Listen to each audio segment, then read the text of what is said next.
চলো এটা আবার কি? ঠিক আছে, চলো রেকর্ড হচ্ছে, ঠিক আছে। ভিডিওটা অন করো, দেখা যাচ্ছে না।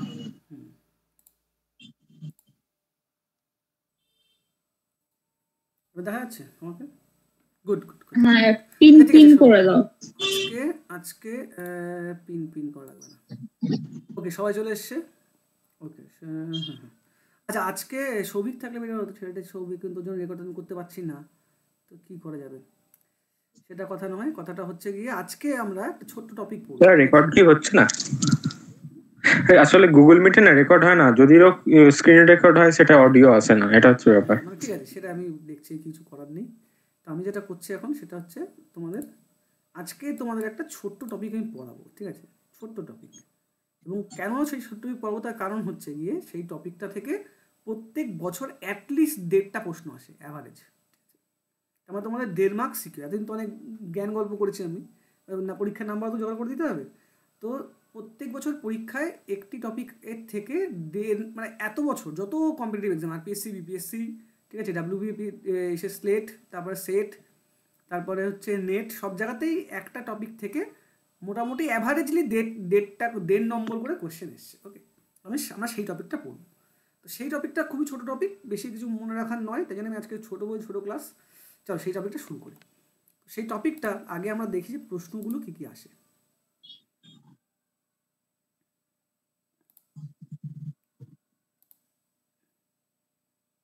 উইন্ডোজ ডান, শেয়ার। আচ্ছা, তোমরা দেখতে পাচ্ছ? সবাইকে দেখতে পাচ্ছে? হ্যালো? হ্যাঁ। আচ্ছা, স্ক্রিনে কি দেখাচ্ছে? হ্যাঁ স্যার, দেখা যাচ্ছে। কোয়েশ্চেন্স দেখাচ্ছে, হু রোট মুরলি প্রকাশ। মানে এটা পুরোটা স্ক্রিন দেখা যাচ্ছে তো? হ্যাঁ, 1 to 7 কোয়েশ্চেন আছে। ঠিক আছে, গুড, তারপরে পুরো স্ক্রিন দেখা যাচ্ছে। ওকে, তার মানে এই যে এখানে যে 7টি প্রশ্ন আছে, সবাই খুব ভালো, সবাই দেখতে পাচ্ছ তো? সেটা বলো। হ্যাঁ, পাচ্ছি। তো এই যে 7টি প্রশ্ন এখানে দেওয়া আছে, এছাড়াও আরও অনেকগুলো প্রশ্ন, সেটা স্ক্রিনশট নিতে পারিনি আর কি, তাহলে আমাদের স্ক্রিনশট নিয়ে দেখাতাম। সেটা হচ্ছে এই যে 7টি এবং এছাড়া আরও অনেক একই রকম কোশ্চেন আর অনেক রকমভাবে সমস্ত পরীক্ষায় এসছে। সমস্ত পরীক্ষায় প্রত্যেক বছর অ্যাভারেজলি 1.5টা করে, মানে একটা করে এসছে, কোনোবার 2 এসছে, এরকম ইত্যাদি। তো কোশ্চেনগুলোকে আমরা পড়ে নিই। তা কোশ্চেন হচ্ছে, হু রোট মুরলী প্রকাশ? তোমরা তো জানো কে মুরলী প্রকাশ লিখেছে? এই প্রশ্নটা এখন বড্ড হট, ট্রেন্ডিং। ওকে,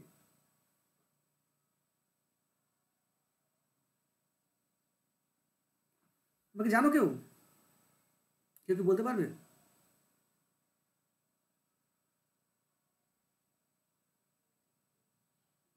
হ্যালো? হ্যালো? না স্যার, জানেন নেই। ও আচ্ছা আচ্ছা, হ্যাঁ, একটু প্লিজ রেসপন্স করো। এটা জানা নেই আমার। বুঝতে পারছি না যে দুপুরবেলা সবাই খাওয়া দাওয়া করছো নাকি ক্লাস করছো, সেটা বুঝতে পারবো না আমি। না না। ওকে, তারপরের প্রশ্ন হচ্ছে, who authored music books on the name of king Anup Singh of Bikaner? এটা আগের বছর সেটেও এসেছিল, ওয়েস্ট বেঙ্গল সেটে।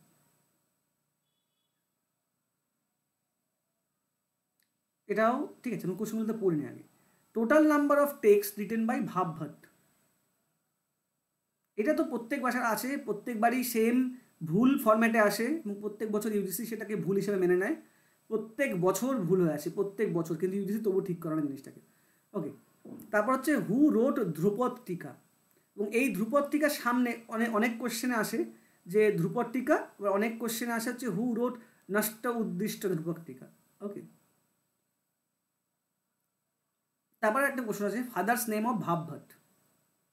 তারপরে একটি প্রশ্ন আসে, পেন নেম অফ ভাব ভট্ট? ওকে, আর তারপরে হচ্ছে সবচেয়ে ইম্পর্টেন্ট প্রশ্ন আসে যে হাউ মেনি স্বর আর বেসড অন ভাব ভট্ট? ভাব ভট্টের অনুযায়ী কতগুলো স্বর আছে? ওকে, তো এই কোশ্চেনগুলোই ডিফারেন্ট টাইপের ঘুরিয়ে ফিরিয়ে আসে, এবং এছাড়াও আরও কিছু কোশ্চেন আছে যে আমি পরে যখন পড়াবো তখন দেখবো। তাহলে এই কোশ্চেনগুলো দেখে আমরা বুঝতে পারছি যে মুখ্য টপিক হচ্ছে ভাব ভট্ট, রাইট? তার মানে কে এই ভাব ভট্ট, সেটাই হচ্ছে আজকে আমাদের, এবং তার সমস্ত ডিটেল আমরা পড়বো। বড্ড ছোটো টপিক, কিন্তু খুব ইম্পর্টেন্ট টপিক, কেননা একদম 1 নম্বর অ্যাসিওর্ড এই জায়গা থেকে। ওকে, সো তার মানে who wrote Murali Prakash, that is Bhav Bhatt. Who author music book on the name of king of Anup Singh Bikaner, that is Bhav Bhatt. Okay, and total number of text. এবার এইখান থেকেই তাহলে আজকে আমাদের যে মুখ্য টপিক সেটা হচ্ছে ভাব ভট্ট। ওকে, আচ্ছা স্ক্রিনে আমার ভাব ভট্ট দেখতে পাচ্ছ তো? হ্যাঁ পাচ্ছি Yes, পাচ্ছি। sir. Yes, sir. বাহ, তার মানে আজকে এটা স্ক্রিনে ঠিকঠাক কাজ করছে। ওকে, গুড। তো ভাব ভট্ট বা ভাব ভট্ট একজন মিউজিশিয়ান, মিউজিকোলজিস্ট, ডান্সার, সাহিত্যিক ইত্যাদি, মানে তার অশেষ গুণ, ঠিক আছে, তিনি অনেক গুণসম্পন্ন একজন লোক ছিলেন এবং যিনি ওই মধ্যকালীন সময়ে মানে আফটার সারংদেবের পরে যদি কেউ অত বড় বৃহৎ গ্রন্থ উইথ ডিটেল লিখে থাকে সেটি হচ্ছে ভাবভট্ট। ঠিক আছে, মানে ভাবভট্টের গুণের কোনো সীমা নেই, উনি প্রচুর গুণবান ছিলেন। ঠিক আছে, আর উনি যত সংখ্যার টেক্সট মানে বই লিখেছেন সেটি যদি আমরা একসাথে জড়ো করি সেটি প্রায় 6টি সঙ্গীত রত্নাকরের সমান। সঙ্গীত রত্নাকর অত বড় একটা অত ভলিউমিনাস বই, সেটার প্রায় 6 গুণ হচ্ছে ওনার বইয়ের লিখিত বইয়ের সংখ্যা, এবং সেটি সঙ্গীতের উপর। মানে খুবই ইম্পর্টেন্ট মানুষ। আর 2 নম্বর পয়েন্ট, এই যে আমি তোমাদের পড়েছিলাম যে এক সময় যে ট্রানজিশন, মিউজিক্যাল ট্রানজিশন হয়, রাইট? আমরা মিউজিকেও দলবাজি হয়। তো একটা সময় ছিল ভরতের দলবাজি, তারপর সেটা কেড়ে নিল মতঙ্গের দলবাজি শুরু হলো। তারপরে মতঙ্গ অনুসারেই আমরা সবসময় চলছি, এখনও স্টিল নাও। তো তারপরে সঙ্গীত রত্নাকরে আসলে সবাই সারংদেবকে ফলো করতে শুরু করলো, সবাই সারংদেবকে ফলো করছে। তারপর অহবল আসে, কী করলো? অহবল আসার পর থেকে লোকে অহবলকে ফলো করছে। ওকে, তারপরে যে একটা গ্রেট ট্রানজিশন শুরু হলো, যে যখন না ওই মধ্যকালীন কিংবা ওই প্রাচীন মানে আধুনিক মানে আধুনিকের মানে স্টার্টিংয়ের আধুনিক পোর্শনটায় যে সমস্ত মিউজিক্যাল চেঞ্জ আসলো, মানে আজকের দিনে যে সমস্ত মিউজিক আমরা দেখি করি শুনি, মানে সেটা আসলো কি কোথা থেকে? সেটা মধ্যকালীন সঙ্গীত থেকে সম্পূর্ণ আলাদা। কী করে হলো? মানে একটা ভারতীয় শাস্ত্রীয় সঙ্গীত যেটা একটা শাস্ত্র বরাবর অতদিন পর্যন্ত চলে আসলো, সেটা দুম করে আলাদা কী করে হলো? কিংবা কে প্রথমে এটা ডিসক্রাইব করলো, কিংবা কী দেখে বুঝতে পারি আলাদা হলো? তো সেই সমস্ত কিছুর যে ট্রানজিশন পিরিয়ড, এই যে ট্রানজিশন সারংদেব টু মডার্ন, এই ট্রানজিশন পিরিয়ডের সবচেয়ে বড় ব্রিজ হচ্ছে ভাবভট্ট। ভাবভট্ট না থাকলে আমরা এই ব্রিজটা পেতামই না। ওকে, এবং তোমাদের জানো এটা তো মধ্যকালীন পাচ্ছি না, মানে 1674 মধ্যকালীন যে সময়টা, ওই টাইমটা মধ্যকালীন থেকে আধুনিক, এই যে বলছি যে মধ্যকালীন থেকে আধুনিক, এই যে ট্রানজিশন পিরিয়ডটা, এই পিরিয়ডটা যে ব্রিজ, তিনি হচ্ছেন ভাবভট্ট। ওকে, ভাবভট্টের আগে পর্যন্ত আমরা অহবল কিংবা সারংদেবকে ফলো করতাম, এবং আধুনিক কালে এই যে ভাতখণ্ডে আজকে আমরা দিনে আজকের দিনে গান বাজনা রাগ সঙ্গীত বলতে যা বুঝি, তার ম্যাক্সিমামটাই এসছেই ভাবভট্ট থেকে। এবং ভাবভট্টের পরবর্তীকালে আরেকজন লেখক ছিলেন, তিনি হচ্ছে সোয়াই প্রতাপ সিং, যিনি রাধা গোবিন্দ সঙ্গীত সার লিখেছিলেন। এই দুটো বই যদি আমি কম্প্যাক্ট করি তাহলেই একদম পুরো আধুনিক সঙ্গীতের সূত্রপাত শুরু হয়ে যায়। এবং আধুনিক কালে এই যে সঙ্গীত তো মিউজিকোলজি বলো কিংবা মিউজিক বলো, যা রিটেন টেক্সট এভিডেন্স এই সমস্ত বেস করে যে কাজ করেছেন, তিনি হচ্ছে আমাদের ভাতখণ্ডে সাহেব ভাবভট্টকে কিন্তু অন্ধের মতো ফলো করতেন। ওকে, মানে ভাবভট্ট এবং হচ্ছে তার পরবর্তী সোয়াই প্রতাপ সিং, এই দুজন ছিলেন ভাতখণ্ডের ইন্সপিরেশন। ওকে, তাহলে ভাবভট্ট সেই যুগের একটা অত্যন্ত ইম্পর্টেন্ট মানুষ ছিলেন, অত্যন্ত important, not only for his own talent, তার যে ভলিউমিনাস যে কাজ করেছেন, যে রিটেন এভিডেন্সেস রিটেন যে সমস্ত লিখে গেছেন। এবং সবচেয়ে ইন্টারেস্টিং ফ্যাক্ট হচ্ছে, যখন পরবর্তী তখন বলবো, যে উনি এই সমস্ত বই লিখেছিলেন, উনি অনেকের কাছ থেকে কপি করেছেন পুরোনো দিনের থেকে, কিন্তু উনি সুচারুভাবে নিজের মতামতটা কিন্তু খুব ইলাবোরেটিভ ওয়েতে, কিন্তু খুব সরল ওয়েতে নিজের বইতে লিখে গেছেন। ওকে, এবার এই ভাবভট্ট হচ্ছে আজকে আমাদের আলোচনার বিষয়বস্তু। তোমরা অলরেডি পড়ে ফেললে 1674 থেকে 1709 হচ্ছে ওনার কর্মজীবন। খুব মন দিয়ে ভাববে যে ওনার জন্ম থেকে শুরু করে মৃত্যু পর্যন্ত ডিটেল জানতে পারা যায় না, কিন্তু ওনার কর্মজীবন হচ্ছে এর মধ্যেই সীমাবদ্ধ। ওকে, চলো এবার মনে রাখবে যে আমরা যতই সঙ্গীতের এই যে পরীক্ষায় কিংবা যার জন্য পড়াশোনা করি, যে যারা সঙ্গীতকার প্রাচীনকালের কিংবা আধুনিক কালের, মানে বায়োগ্রাফি লাইক তো বায়োগ্রাফি আমরা জানতে পারি কী করে, মানে একটা মানুষের সম্বন্ধে আমরা জানতে পারি কী করে? তার 3টি মাত্র উপায়। এক, যদি সে নিজে কিছু লিখে কিংবা বলে যায়, সেইটা হতে পারে, দ্যাট ইজ অটোবায়োগ্রাফি কিংবা সমস্ত নিজের কিছু বলা। 2 নম্বর হচ্ছে সেই সময়কার অন্য কেউ তার সম্বন্ধে কিছু লিখেছে কিনা, দ্যাট ইজ বায়োগ্রাফি। ওকে, কিংবা যে কোনো একজন রিসার্চার কোনো কিছু থেকে খুঁজে পেয়েছেন তার trace, that is called trace. Okay, তার উপর বেস করে। যেমন অহবলের নিজস্ব একটি বই থাকা সত্ত্বেও অহবল সম্বন্ধে কিছু জানা যায় না। না তখনকার দিনের কেউ ওনার সম্বন্ধে ডিটেল লিখেছেন, না উনি নিজে লিখে গেছেন, না কোনো ট্রেস ওনার নিজের লাইফ সম্বন্ধে কোথাও জানা যায় না। কিন্তু ভাবভট্ট, সারাংদেব, সারাংদেব, ভাবভট্ট কিন্তু নিজের সমস্ত ডেসক্রিপশন নিজের বইতেই দিয়ে গেছেন। সো দ্যাটস ওয়াই আমাদের কিন্তু অন্যকে ফলো করতে হয় না। এছাড়াও বলছি না যে ট্রানজিশন পিরিয়ডের পরে আমরা ভাবভট্টকে ফলো করতে শুরু করছি সবাই। সো দ্যাটস ওয়াই পরবর্তীকালের যারা সঙ্গীতকার কিংবা সঙ্গীত রচয়িতা তারা সবাই কিন্তু ভাবভট্টের সম্বন্ধে ডিটেল কিংবা তার নাম সম্বন্ধে ডিটেল বলে গেছেন। সো এটা কিন্তু আমাদের কাছে খুব একটা খুব বড় ভালো জিনিস যে যার সম্বন্ধে জানা যায়, যার কাজ সম্বন্ধে জানা যায়, যার কাজ দেখা যায় এবং যার কাজের সাথে আজকের দিনের মডার্ন মিউজিকের একটা বড় রিলেশনশিপ আছে। ওকে, তাহলে ভাবভট্ট সম্বন্ধে জানতে আমাদের খুব বেশি কষ্ট করতে হবে না, তার কারণ ভাবভট্ট নিজের বইতেই নিজের সম্বন্ধে বলে গেছেন। ওকে, চলো তাহলে দেখি ভাবভট্ট নিজের সম্বন্ধে কী বলে গেছেন। তোমরা কি স্ক্রিনে দেখতে পাচ্ছ? কি দেখতে পাচ্ছ তোমাকে একটু সবাই একটু বলো। একটা ম্যাপ আছে স্যার। পাশে কিছু লেখা টাকা দেখতে পাচ্ছ? হ্যাঁ, পাশে লেখা আছে। গুড। কোন জায়গায় দুটো দেখতে পাচ্ছ? ম্যাপের সাথে ছবি যেগুলো লাগানো আছে? হ্যাঁ হ্যাঁ হ্যাঁ, ছবি আছে, ছবি আছে। তোমাদের খুব ভালো করে পারলে একটু জুম জুম করে দেখো। এই যে আমার তোমাদের স্ক্রিনের ঠিক বাঁ দিকে এটা হচ্ছে ভাবভট্টের নিজস্ব টেক্সট। ওকে, আর ডান দিকে হচ্ছে তার রিপ্রেজেন্টেশন, যেটা আমি বানিয়েছি। ওকে, তো ভাবভট্ট নিজের টেক্সটেই নিজের সম্বন্ধে আমি আবার বলছি বলে গেছেন। তো উনি কী বলেছেন আমরা দেখি একটুখানি। উনি বলছেন যে ওনার যে বাড়ি আদি বাড়ি সেটা বেসিক্যালি সাউথ ইন্ডিয়াতে। এবং তোমার ভাবভট্টের যদি লেখাও আমরা দেখি তাতে সাউথ ইন্ডিয়া ইন্ডিয়ান মিউজিক ঘেঁষাই বেসিক্যালি লেখা। এবং উনি নিজের যে শুদ্ধ মেল কনকাঙ্গি মেনেছেন, তো সেটাও সাউথ ইন্ডিয়া থেকেই বড় করা। সো দ্যাটস ওয়াই উনি কিংবা ওনার যে ফ্যামিলি সেটা তাদের বেসিক্যালি আদি বাসস্থান ছিল সাউথ ইন্ডিয়া। তোমরা খুব ম্যাপটা ফলো করো, যদি ম্যাপটা ফলো করো তাহলে আমার মার্কস সেটা কোথায় গেল কারসারটা। ওকে, তো আমার কারসার দেখা যাচ্ছে? হ্যাঁ স্যার, দেখা যাচ্ছে। এই যে সাউথ ইন্ডিয়াতে আমি আমার কারসারটা মার্ক করেছি, রাইট? তো এই একটু লাল করে নি কারসারটা।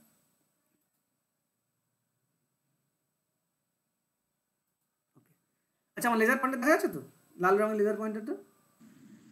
হ্যাঁ হ্যাঁ, দেখা যাচ্ছে। তো ওনাদের যে আদি বাড়ি কিংবা আদি বাসস্থান সেটা ছিল সাউথ ইন্ডিয়াতে, দাক্ষিণা। তো এই দেখো তোমার বাদিকটা যদি খেয়াল করো, দেখো এই যে সোয়াদক্ষিণে, রাইট?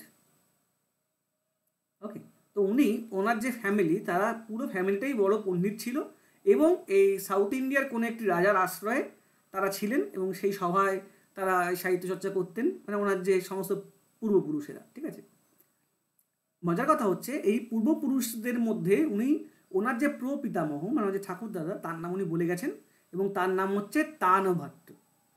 এই যে প্রপিতা তানভট্টক।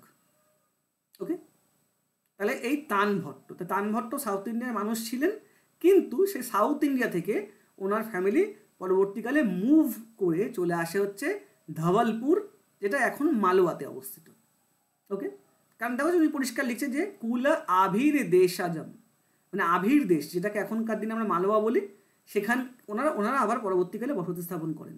ওকে, যে এখনও তোমরা দেখবে রাজস্থান এবং মধ্যপ্রদেশের বর্ডারে হচ্ছে মালওয়ার, এবং মালওয়া মিউজিকের জন্য বিখ্যাত জায়গা, কারণ এখানে প্রচুর মিউজিকের কাজ হয়েছে। তো ওনারা সেই মালওয়াতে চলে আসেন এবং সেই মালওয়া রিজিয়নের আভির দেশ মালওয়া, সেখানকার ধবলপুরে ওরা বসতি স্থাপন করেন। কে? এই যে ভাবভট্টের প্রপিতামহ ঠাকুরদাদা। ঠিক আছে, এবং এইখানে আমাদের তারপরে বাড়ির সব কিছু ঘর বাড়ি তৈরি হয় এবং এই ধবলপুর, এই যে ধবলপুর, এইখানেই হচ্ছে ভাবভট্টের জন্মগ্রহণ হয়। তার ভাবভট্টের জন্মস্থান হচ্ছে ধবলপুর। ওকে, এবং উনি কি বলছেন যে ওনার বাবার নাম হচ্ছে জনার্দন। খুব ভালো করে দেখবে, প্রথম প্রশ্ন ছিল who is the father of Bhavbhatt. So that is ওনার বাবার নাম হচ্ছে জনার্দন ভট্ট। ওকে, আর ওনার মায়ের নাম হচ্ছে স্বপ্নভাবা। তাহলে উনি নিজের বাবা মার নামও লিখে গেছেন যে পিতা জনার্দন সাক্ষাৎ জনার্দন ইয়াপার মাতু স্বপ্নভাবা। ওকে, তার ওনার বাবার নাম হচ্ছে জনার্দন এবং মায়ের নাম হচ্ছে স্বপ্নভাবা। ওকে, এটা সবাই নোট ডাউন করো, যা যা বলছি আমি এগুলো। তো এই পিতা জনার্দন থেকে প্রশ্নটা আসে, কেননা এবার তোমার জানিয়ে রাখি যে এই যে পিতা জনার্দন, এই যে যারা ধবলপুরে নিবাসী, ওনার ঠাকুরদা ধবলপুরে নিজেদের আদিবসতি স্থাপন করেন, কিন্তু ওনার বাবা কাজের জন্য নিজের কাজ পারপাসে আগ্রাতে শিফট হয়ে যান। দেখো এখান থেকে কি সুন্দর আগ্রাতে শিফট হয়ে যাচ্ছেন। তো আগ্রাতে তখন রাজত্ব করছিল শাহজাহান।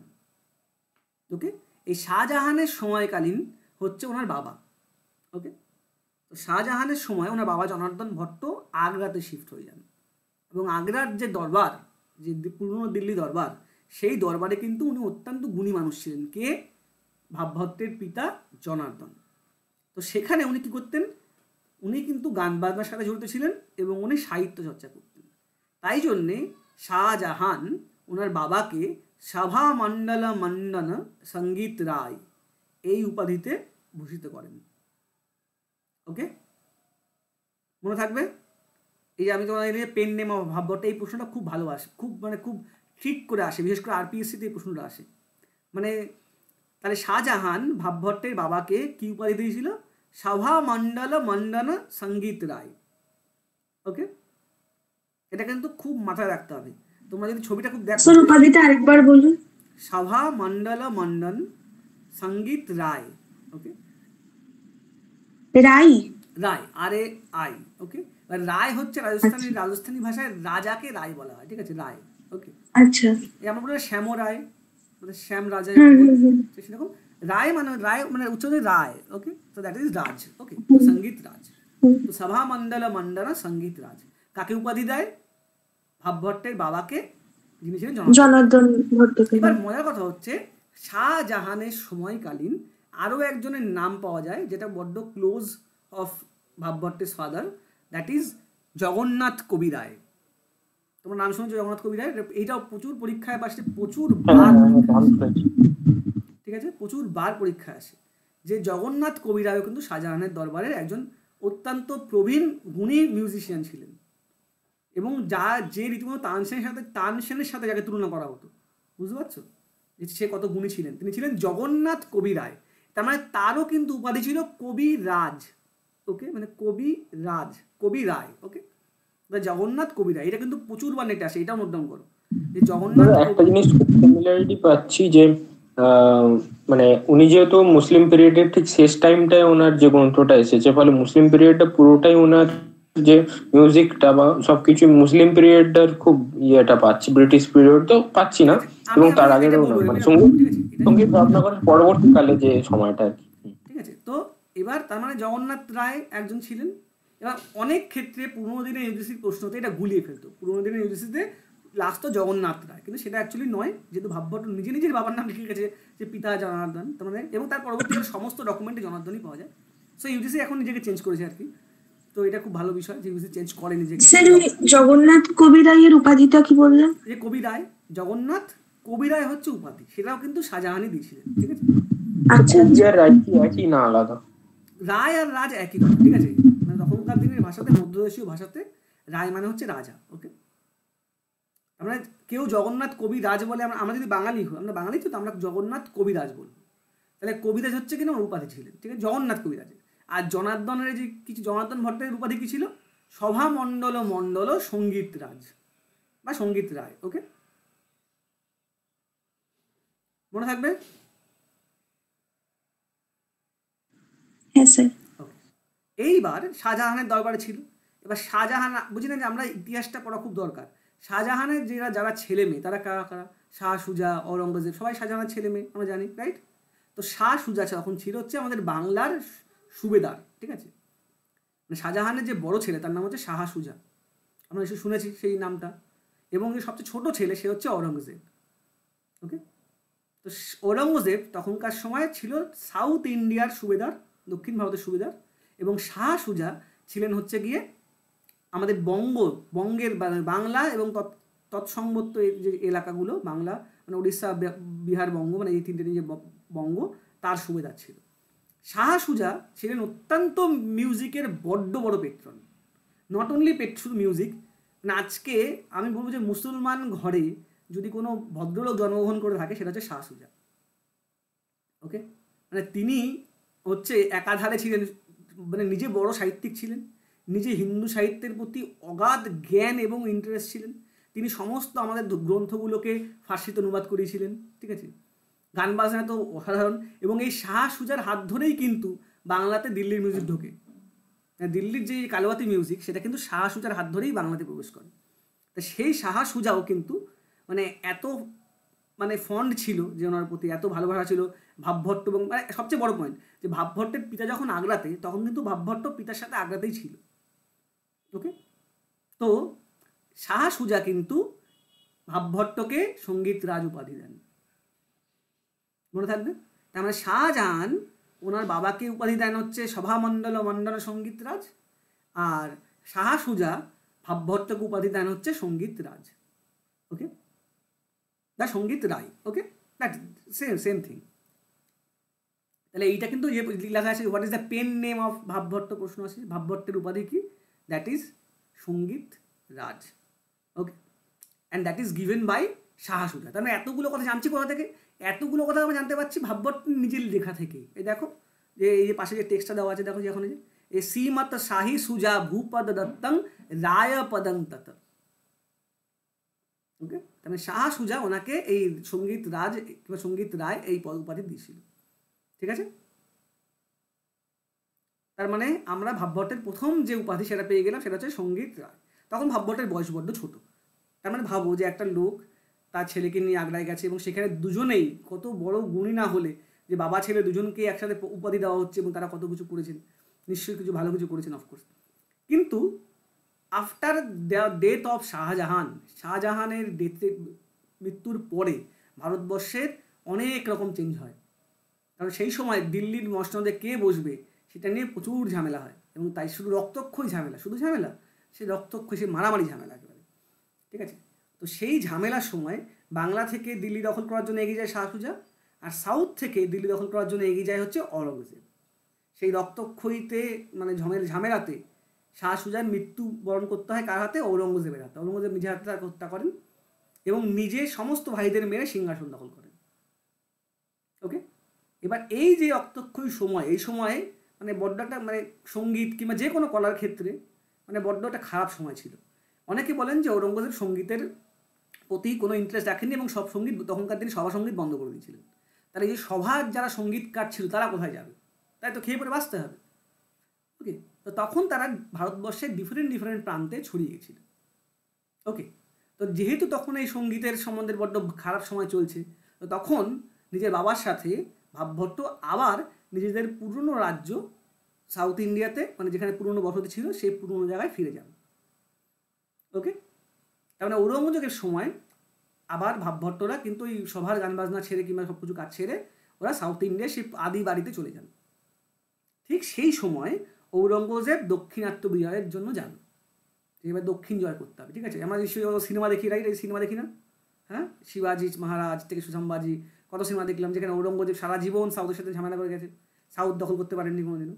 সেই সময় ঔরঙ্গজেবের সাথে যারা অ্যালাই হয়ে সাউথ ইন্ডিয়া দখল করতে ওনাকে হেল্প করেন, তার মধ্যে বিকানেরের রাজারা ছিল। ঠিক আছে, তো বিকানেরের রাজা করণ সিং, এই যে দেখুন নিচে সাউথ ইন্ডিয়ার তলায় যে যা ছবিটা দেখতে পাচ্ছ, এই করণ সিং ঔরঙ্গজেবের নেতৃত্বে এই সাউথ ইন্ডিয়া দখল করতে আসেন। তো এই করণ সিং আর তার ছোট্ট ছেলে অনুপ সিং হচ্ছে এই ঔরঙ্গজেবের সঙ্গ দিয়েছিল এই সময়। এরা ছিল হচ্ছে বিকানেরের সুবেদার। ঠিক আছে, বিকানেরের ছোট্ট এলাকার রাজা আর কি। ওকে, তো এই সৈন্য সামন্ত আমাদের জানার কোনো প্রয়োজন আছে যে বিকানেরের রাজাদের সাহায্যেই কেন সাউথ ইন্ডিয়া দখল করতে পারলো? না, এটা জানার আপাতত প্রয়োজন নেই, এটা আমরা পূর্ণ। ঠিক আছে, তো এই যে করণ সিং, ঠিক আছে, এই করণ সিং এবং তার ছেলে অনুপ সিং, এদের সহযোগিতায় যখন ঔরঙ্গজেব সাউথ ইন্ডিয়া আক্রমণ করেন, তো সেই সময় কি হয়, এই সাউথ ইন্ডিয়া আমি কি বলছি, এখন তো কারা থাকতো, ভাবভট্টরা দিল্লি থেকে সাউথ ইন্ডিয়া শিফট হয়ে এসছে। তো ভাবভট্ট এবং এর গুণপানা মানে এত গুণ দেখে এই ইয়ং অনুপ সিং ভাবভট্টকে নিজের রাজ্য বিকানেরে নিয়ে আসেন। ওকে, এবং আমরা যদি ভাবভট্টকে মানে এই রিসার্চ অ্যানালিসিস, আমরা যদি অ্যানালিসিস করে দেখি, আমরা যখন দেখতে পাবো যে ভাবভট্ট যতগুলো বই লিখেছে সবই কিন্তু অনুপ সিংয়ের নাম দিয়ে লিখেছেন। তাহলে আজকে অনুপ সিংয়ের সাথে ওনার এত প্রগাঢ় বন্ধুত্বকে ভালোবাসা বলো কিংবা মানে ওই যে কী বলে মানে কৃতজ্ঞতা জ্ঞাপন বলো সেই সময়, তাই জন্য কিন্তু উনি সবসময় নিজের বইয়ের নাম অনুপ সিংয়ের নামে লিখেছেন। তাহলে যে মহারাজ অনুপ সিং রাথোর, যিনি বিকানের রাজা পরবর্তীকালে হন, তো এই বিকানের রাজা উনি ছিলেন, এবং এই সময়টাই ভাবভট্ট নিজের সমস্ত সাংগীতিক গ্রন্থগুলো লেখেন এবং ওনার দরবারে, এই যে বিকানের দরবার, তো ওখানে উনি লেখেন। ঠিক আছে, এবং এটা ঔরঙ্গজেবের সমকালীন সময়। ওকে, তাহলে এই যে একটা প্রশ্ন ছিল যে হু ওয়াজ দ্য সভা পোয়েট অফ অনুপ সিং, কিংবা কে অনুপ সিংয়ের নামে যে বই লিখেছিলেন, দ্যাট ইজ ভাবভট্ট। ওকে, এটা আমরা কোথাও জানতে পারি, এই যে এ এবং নামদেব জাতাং শ্রীমদ অনুপবিহ মাম, মানে অনুপ সিং হচ্ছে ধরে না ওনাকে রেস্কিউ করলো আর কি সাউথ ইন্ডিয়া থেকে, মানে বাঁচালেন, প্রাণে বাঁচালেন আর কি। তো সেখান থেকে বাঁচিয়ে উনি নিজের দরবারে নিয়ে আসলেন এবং সেখানে স্থান দিলেন, এবং সেখানেই ভাবভট্ট সমস্ত কিছু মানে ইসে হলেন। এছাড়া ভাবভট্ট, তার মানে এতক্ষণ তো আমরা কি জানলাম, যে ভাবভট্টের বাবার উপাধি হচ্ছে গিয়ে সভামণ্ডল মণ্ডলম সঙ্গীত রায়, আর ভাবভট্টের হচ্ছে সঙ্গীত রায় কিংবা সঙ্গীত রাজ। ওকে, এছাড়া ভাবভট্টের উপাধিগুলো হচ্ছে তৌর্যতিক, এই দেখো তৌর্যতিক মানে হচ্ছে যে তিনটি সঙ্গীত, নৃত্য এবং গীত, এই তিনটি বিধাতেই মানে গীতম বাদ্যম নৃত্যম তিনটিতেই যার পারদর্শিতা আছে তাকে তৌর্যতিক বলা হয়। ওকে, তৌর্যতিকম, তা তৌর্যতিক হচ্ছে ওনার একটা নাম, কারণ উনি গান বাজনা তিনটেতেই সমান পারদর্শী ছিলেন। ওকে, এছাড়া ভাবভট্টকে এই আরও একটি উপাধিতে সম্মান করা হয় যেটা পরীক্ষায় প্রচুরবার আসে, দ্যাট ইজ অনুষ্টুপ চক্রবর্তী। অনুষ্টুপ চক্রবর্তী তাদের বলা হয় যারা ছন্দ এবং সাহিত্যে নিজের অসীম প্রতিভা দেখান। ঠিক আছে, তো এই ঘনশ্যাম বলে একজন লোক ছিলেন, তো তিনি মানে ঘনশ্যাম এর নাম দু জায়গা পাওয়া যায়, একটা হচ্ছে এই আগ্রা দরবারের ঘনশ্যাম দাস, আর একজন হচ্ছে বিকানের দরবারের ঘনশ্যাম দাস। তা আমরা যেহেতু উনি বিকানেরেই ছিলেন, তা আমরা ধরে নেবো যে বিকানেরের যে ঘনশ্যাম দাস তিনি হচ্ছে ভাবভট্টকে অনুষ্টুপ চক্রবর্তী উপাধিতে ভূষিত করেন, কারণ ঘনশ্যাম দাস নিজেই ছিলেন একজন বড় সাহিত্যিক। ঠিক আছে, তো that's why it is very valid, এবং সেটা কিন্তু নিজে লিখছেন ভাবভট্ট নিজের গ্রন্থে যে ঘনশ্যামেন চাতুনুষ্টুপ চক্রবর্তী কীর্তিয়ম। ওকে, তার মানে ঘনশ্যাম হচ্ছে ওনাকে অনুষ্টুপ চক্রবর্তী এই উপাধিটা দেন। ওকে, এবার অনুপ সিং, অনেকে বলে যে অনুপ সিংয়ের নির্দেশেই ঘনশ্যাম দাস এটি দেন, তো দ্যাটস ওয়াই এটা ইনডাইরেক্টলি অনুপ সিং ওনাকে দিয়েছিলেন। এরপর থেকে ভাবভট্ট নিজের নামের আগে সবসময় এই দুটি উপাধি কিন্তু বিয়ার করতেন, সঙ্গীত রায় অনুপ চক্রবর্তী ভাবভট্ট। ওকে, দেখো শ্রীমত ভাবভট্ট সঙ্গীত রায় অনুষ্টুপ চক্রবর্তী। ওকে, তার মানে ভাবভট্টের দুটি উপাধি আমরা এখানে জানলাম, তিনটি বেসিক্যালি, মানে সঙ্গীত রায়, অনুষ্টুপ চক্রবর্তী, তৌরতিক, এই তিনটি আমরা জানলাম, এবং এই তিনটিও নিজের সাথে বিয়ার করতেন সবসময় নিজের সাথে। সো এইটি কিন্তু পরীক্ষায় ব্যবহার করে আসে। অনুষ্টুপ চক্রবর্তী আরপিএসসিতে প্রত্যেক বছর ঘুরে ফিরে আসে, এবং নেটে প্রত্যেক এক বছর অন্তর অন্তর দেখতে পাই যে অনুষ্টুপ চক্রবর্তী কার ছদ্মনাম। ঠিক আছে, তার মানে এই যে একটা প্রশ্ন তোমরা পেয়ে গেলে এখান থেকে সুন্দর একটা। এছাড়া হচ্ছে ভাবভট্টের আরও অনেকগুলো উপাধি আছে, সেগুলো পরবর্তীকালের গ্রন্থকার কিংবা ওই তৎকালীন সমকালীন যারা অন্যান্য বই লিখেছিলেন সেখানে জানা যায়। সেখানে সেটা কি জানা যায়, এই দেখো তলায় মার্ক করে দিয়েছি যে সকল কলাবন্ত, যে উনি সমস্ত মানে কলাশাস্ত্রে পণ্ডিত ছিলেন, তাই জন্য ওনার আরেকটি নাম হচ্ছে সকল কলাবন্ত। ওকে, আরেকটি হচ্ছে তানযোগ প্রবর্তক, দ্যাট ইজ ভেরি ইম্পর্টেন্ট। এই শব্দটা মানে এই শব্দটা আজকের দিনের যে তান বলতে আমরা যেটা বুঝি, আর পুরোনো দিনের যে তান, দ্যাট ইজ ডিফারেন্ট। ওকে, তো গানের সাথে তান শব্দটা যোগ হবে, যেমন আজকের দিনের এই যে সমস্ত শব্দাবলী, সেটি কিন্তু ভাবভট্ট নিজের গ্রন্থে সর্বপ্রথম লিখেছিলেন। দ্যাটস ওয়াই ওনার নাম পড়ে যায় যে তান যোগ প্রবর্তক। আর তারপরে ওনাকে যে উপাধি দেওয়া হয় সেটা আরও বেশি মারাত্মক, সেটা হচ্ছে বর্তমান প্রবর্তক। তার মানে উনি সমস্ত ওই বই ছেটে প্রাচীনকালের ধ্যান ধারণা বাদ দিয়ে দিয়েছিলেন, দিয়ে তখনকার দিনে যে সঙ্গীত চলতো শুধুমাত্র সেই সমস্ত সঙ্গীতের উপরেই ফোকাস করেছিলেন। তাই জন্য ওনার নাম হচ্ছে বর্তমান প্রবর্তক, যে উনি সেই সময়কার যে তখনকার দিনে যা মিউজিক অনলি তার উপর ফোকাস করেছিলেন, পুরোনো দিনের মতামতগুলো বাদ দিয়ে। ওকে, কারণ সেই সময় দিনে যারা রাগ সঙ্গীত কিংবা যে সমস্ত প্রবন্ধ কিংবা যাই গাওয়া হতো না কেন, উনি সেই দিকেই ফোকাস করেছিলেন। ওকে, এছাড়া ওনার আরও দুটি উপাধি আছে, সেটা আমি এখানে লিখিনি, তার কারণ সেটা একটা কোয়েশ্চেন মার্ক থাকে সেখানটায়, যে উনি হচ্ছে প্রথম মানুষ যিনি কত্থক নৃত্য প্রচলন করেছিলেন।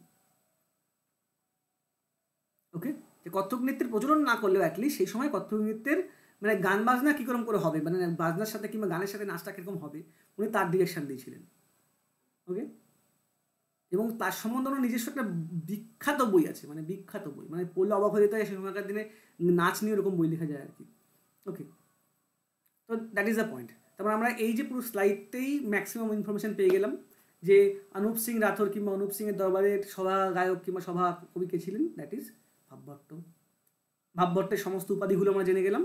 ওকে, এবং এই জন্য আমাদের কোনো কষ্ট করতে হয়নি, কারণ ভাবভট্ট নিজের গ্রন্থ তাতেই লিখে গেছেন হচ্ছে এই সমস্ত জিনিস। ওকে, আশা করি সবাই বুঝতে পেরেছো, হ্যাঁ স্যার। কোনো সমস্যা নেই। তাহলে ভাবভট্টের মায়ের নাম কি? স্বপ্ন ভাবা। বাহ, good.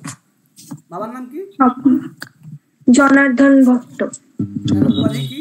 জনার্দন সভা মণ্ডল মণ্ডলে সঙ্গীত রায় বা রায়।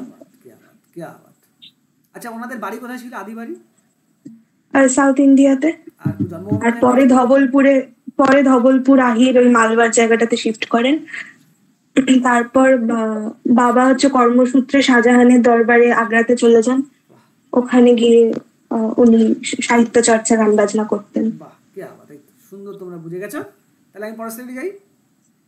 হ্যাঁ তাহলে এই সমস্ত পয়েন্ট নোট ডাউন করবে, তাই দেখো এক নম্বর কিন্তু সিকিউর হয়ে গেল তোমাদের। ওকে, একদম শিওর শট 1 নম্বর। এবার যে একটা প্রশ্ন আমি এখানে দিয়েছিলাম যে how many books are written by Bhavbhatt. ভাবভট্টর বইয়ের সংখ্যা অসীম, ঠিক আছে, এখনো খোঁজ চলছে, রিসার্চ চলছে, এবং মোটামুটি প্রত্যেক দিনই একটা করে নতুন সামনে আসছে আমরা যখন রিসার্চ করে দেখি। এবং উনি কোন শাস্ত্রের বই লেখেননি সেটাও খুব মানে এত এত ইন্টারেস্টিং। ওকে, সব বই হয়তো কাজের নয়, কিন্তু ম্যাক্সিমাম বই কাজের আবার। এবং সেই জন্যে নেটে আগে আমি তো বলছি নেটের প্রশ্ন কীভাবে ঘুরে গেছে দেখো। ইউজিসি নেট আগে প্রশ্ন দিত যে ভাবভট্ট কে বই লিখেছে, কিংবা নাম বলতো যে অনুপ সঙ্গীত রত্নাকর। আচ্ছা, প্রথম বলে রাখি, ভাবভট্ট অনেক বই লিখেছেন, তার ম্যাক্সিমামটাই ম্যানুস্ক্রিপ্ট লেভেলে আছে। আর তোমাদের এতক্ষণ ভাবভট্টের গুণপানা করলাম, আর একজনের গুণপানা না করলেই নয়, সেটা হচ্ছে এই মহারাজ অনুপ সিং। ঠিক আছে, খুব কম সময় দরবারে ছিলেন, 30 বছর, কিন্তু অনুপ সিং নিজে অত্যন্ত বড় কলাপ্রেমিক ছিলেন এবং নিজে অত্যন্ত বড় সাহিত্যিক ছিলেন, মানে সেই মাপকাঠির বাইরে। নেই নেই করে দেড়েক বই লিখেছেন নিজে, কিংবা লোককে দিয়ে লিখেছেন। ঠিক আছে, এবং সবাই তো ওনার গুণপানা একদম পঞ্চমুখ, যারাই করেছে প্রত্যেকেই করেছে। ঠিক আছে, যেমন যুদ্ধক্ষেত্রে তেমন এই সমস্ত কলাবিদদের ক্ষেত্রে। তাই জন্যে ভাবভট্ট কিন্তু নিজের বইতে লিখছে যে আমার বইয়ের সমস্ত কিছুর রিভিউ করেছেন অনুপ সিং নিজে।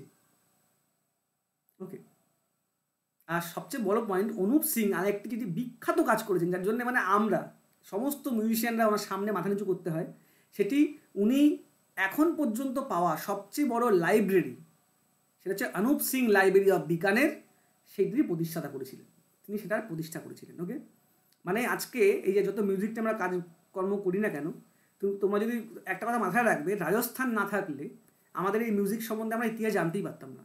কারণ রাজস্থানের রাজারা একটা ভালো কাজ করেছিল, সমস্ত বই, ইন্ডিয়াতে যত মিউজিকের বই লেখা হয়েছিল তার একটি করে কপি প্রতিলিপি করে নিজের লাইব্রেরি রেখে দিয়েছিলেন।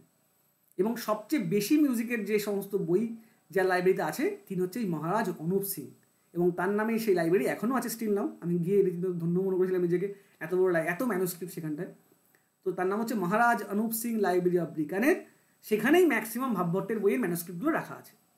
ঠিক আছে, এছাড়াও অনেক জায়গায় পাওয়া যায় ওনার বই, সেটা কথা না, আমাদের বাংলা কলকাতা ইউনিভার্সিটি লাইব্রেরি এবং এশিয়াটিক সোসাইটি লাইব্রেরিতেও ওনার বই আছে, তো সেটাও খুব ইম্পর্টেন্ট পয়েন্ট। তো মহারাজ অনুপ সিং এর লাইব্রেরি থেকে তো প্রচুর ম্যানুস্ক্রিপ্ট আছে, সেখান থেকে 3টি বই এক সময় পাবলিশ হয়েছিল মানুষের জন্য, মানে পাবলিশড। ওকে, সেই 3টি বই হচ্ছে অনুপ সঙ্গীত রত্নাকর, অনুপ সঙ্গীতাঙ্কুশ আর অনুপ সঙ্গীত বিলাস। মনে থাকবে, মানে এই 3টি বই পাবলিশড টেক্সট। ওকে, দেখো প্রত্যেকটি বইতে কিন্তু অনুপ উনি নামটি দিয়েছেন, কেন ওনার ওই রাজার প্রতি আনুগত্য কিংবা কৃতজ্ঞতা জ্ঞাপনার্থে উনি এটাই বলছেন। আর সবচেয়ে বড় পয়েন্ট, ভাবভট্ট নিজের বইতে বলেছেন যে মহারাজ অনুপ সিং ইচ্ছা করেছিল বলে আমি 3টে বই লিখেছি, মানে ওনার অনুগ্রহ এবং ইচ্ছায় আমি এই 3টি বই লিখেছি। ওকে, তো উনি কি তার মানে মেজর 3টি বই কি ওনার, যেখান থেকে আমরা সব জানতে পারি, সেটা হচ্ছে অনুপ সঙ্গীত রত্নাকর, বড্ড ছোট বই একটি, অনুপ সঙ্গীতাঙ্কুশ, এটি আরও ছোট বই, এবং সবচেয়ে বড় বই হচ্ছে অনুপ সঙ্গীত বিলাস। এই 3টি বইয়ের যদি একাঠা করি, আমরা একসাথে করি, তার শ্লোক সংখ্যা কিন্তু সঙ্গীত রত্নাকরের থেকেও বেশি। ওকে, তার মানে কত বড় বই লিখেছিলেন ভাবো। এবার তোমাদের বলে রাখি যে উনি ম্যাক্সিমাম ক্ষেত্রেই তখনকার দিনের পূর্ববর্তী সমস্ত সঙ্গীত কারদের কাছ থেকে ডিফারেন্ট জিনিস ধার করেছেন। তার মধ্যে ম্যাক্সিমামটাই অনুপ সঙ্গীত রত্নাকর, উনি সঙ্গীত রত্নাকরেরই কপি রেসপেক্টে লিখেছেন আর কি, মানে তখনকার দিনের একটুখানি মডিফাই করে, সেই সময়কার চল অনুসই করে আর কি। ঠিক আছে, এবং অনুপ সঙ্গীত বিলাসে উনি নিজস্ব মতামত দিয়ে একটা ডিটেল সব কিছু করেছেন। ওকে, মনে থাকবে? কারো কোনো প্রশ্ন আছে? হ্যাঁ স্যার, বলছি এই তিনটে যে বই বলেন এটা কি ওই অনুপ সিং এর লাইব্রেরি থেকে প্রথম পাবলিশ করা হয়? না, এটি অনুপ সিং এর লাইব্রেরি থেকে পাবলিশ করা হয় না, মানে ওই অনুপ সিং লাইব্রেরি থেকে ম্যানুস্ক্রিপ্ট রিট্রিভ করে সেখান থেকেই এই 3টি বই যেটা পাবলিশ হয়েছে আর কি, মানে published book, okay, that is text. ও আচ্ছা মানে মানে লাইব্রেরি হওয়ার পর পাবলিশ করা হয়েছে, তার আগে ছিল না। ঠিক আছে, দ্যাট ইজ পাবলিশ টেক্সট, মানে যেটা পাবলিশ হয়েছে। আর আনপাবলিশ টেক্সট, আচ্ছা কারো একটা মাইক বাজছে বোধহয়, সে একটু প্লিজ মাইক অফ করো। ওকে, ঠিক আছে। তো আনপাবলিশ টেক্সট, দেখো এটা পাবলিশ টেক্সট মানে যেটা পাওয়া যায়, এখন তুমি দোকানে গিয়ে কিনতে পারবে আর কি। ওকে, কিন্তু এর মানে তো এই না উনি এই বই লেখেননি, উনি এছাড়াও আরও নেই করে গোটা 50 বই লিখেছেন, তার ট্রেস আমরা পাই। তার মধ্যে মুখ্য এবং অথেন্টিকেটেড, এখন পর্যন্ত যত অথেন্টিকেটেড হয়েছে তার সংখ্যা হচ্ছে 18টি। ওকে, না 18টি অথেন্টিকেটেড বই, যে এটা মানে তোমার হচ্ছে এই সেই লিখেছে, ভাবভট্ট লিখেছে। এবং এই সমস্ত বইতে কিন্তু মানে দেখো, একটা বই যে সত্যি উনি লিখেছেন কিংবা এটা ওনার বই, সেটা হচ্ছে আমাদের মতো মিউজিকোলজিস্টের কাজ কিংবা যারা এপিগ্রাফিস্ট তাদের কাজ হচ্ছে খুঁজে বের করা যে কেন এটা মানবো ম্যানুস্ক্রিপ্টটা, তো সেটা ডিটেল বিষয়। এবং এই প্রত্যেকটি বইতে কিন্তু উনি নিজেকে জনার্দন সুতো বলেছেন, জনার্দন সুতো ভাবভট্ট, তেমন আমার বাবার নামে যে তখনকার দিনে লেখার স্টাইলই ছিল এরকম, ঠিক আছে, জনার্দন সুতো ভাবভট্ট, অনুষ্টুপ চক্রবর্তী। ওকে, তারপরে আমরা শিওর হচ্ছে যেটা ওনার এই বই, দ্যাট ইজ হিজ সিগনেচার। ওকে, তো এই বই সংখ্যার হচ্ছে বললাম অথেন্টিকেটেড বইয়ের সংখ্যা হচ্ছে 18টি। 3টি বই তো মুখ্য তোমরা দেখতেই পাচ্ছ, এটার জন্য উনি বিখ্যাত, যে অনুপ সঙ্গীত রত্নাকর, অনুপ সঙ্গীতাঙ্কুশ আর অনুপ সঙ্গীত বিলাস। এছাড়া উনি আরও এক্সট্রা বই লিখেছেন। তার মধ্যে এখনকার দিনে সবচেয়ে মার্কেটে মানে একদম তেহেলকা মাচিয়ে দিয়েছে আর কি, মানে একটা অবিস্মরণীয় বিপ্লব ঘটিয়েছে, সেটা হচ্ছে গিয়ে 2টি বই। সেটির মধ্যে পরীক্ষায় আসে, পরীক্ষায় ইউজিসি নেট কিন্তু এখন আর এই 3টি বই নেয় না, কারণ জানে, যা সবাই জানে। তো ইউজিসি নেটও কিন্তু সুন্দরভাবে নিজেকে মডিফাই করেছে।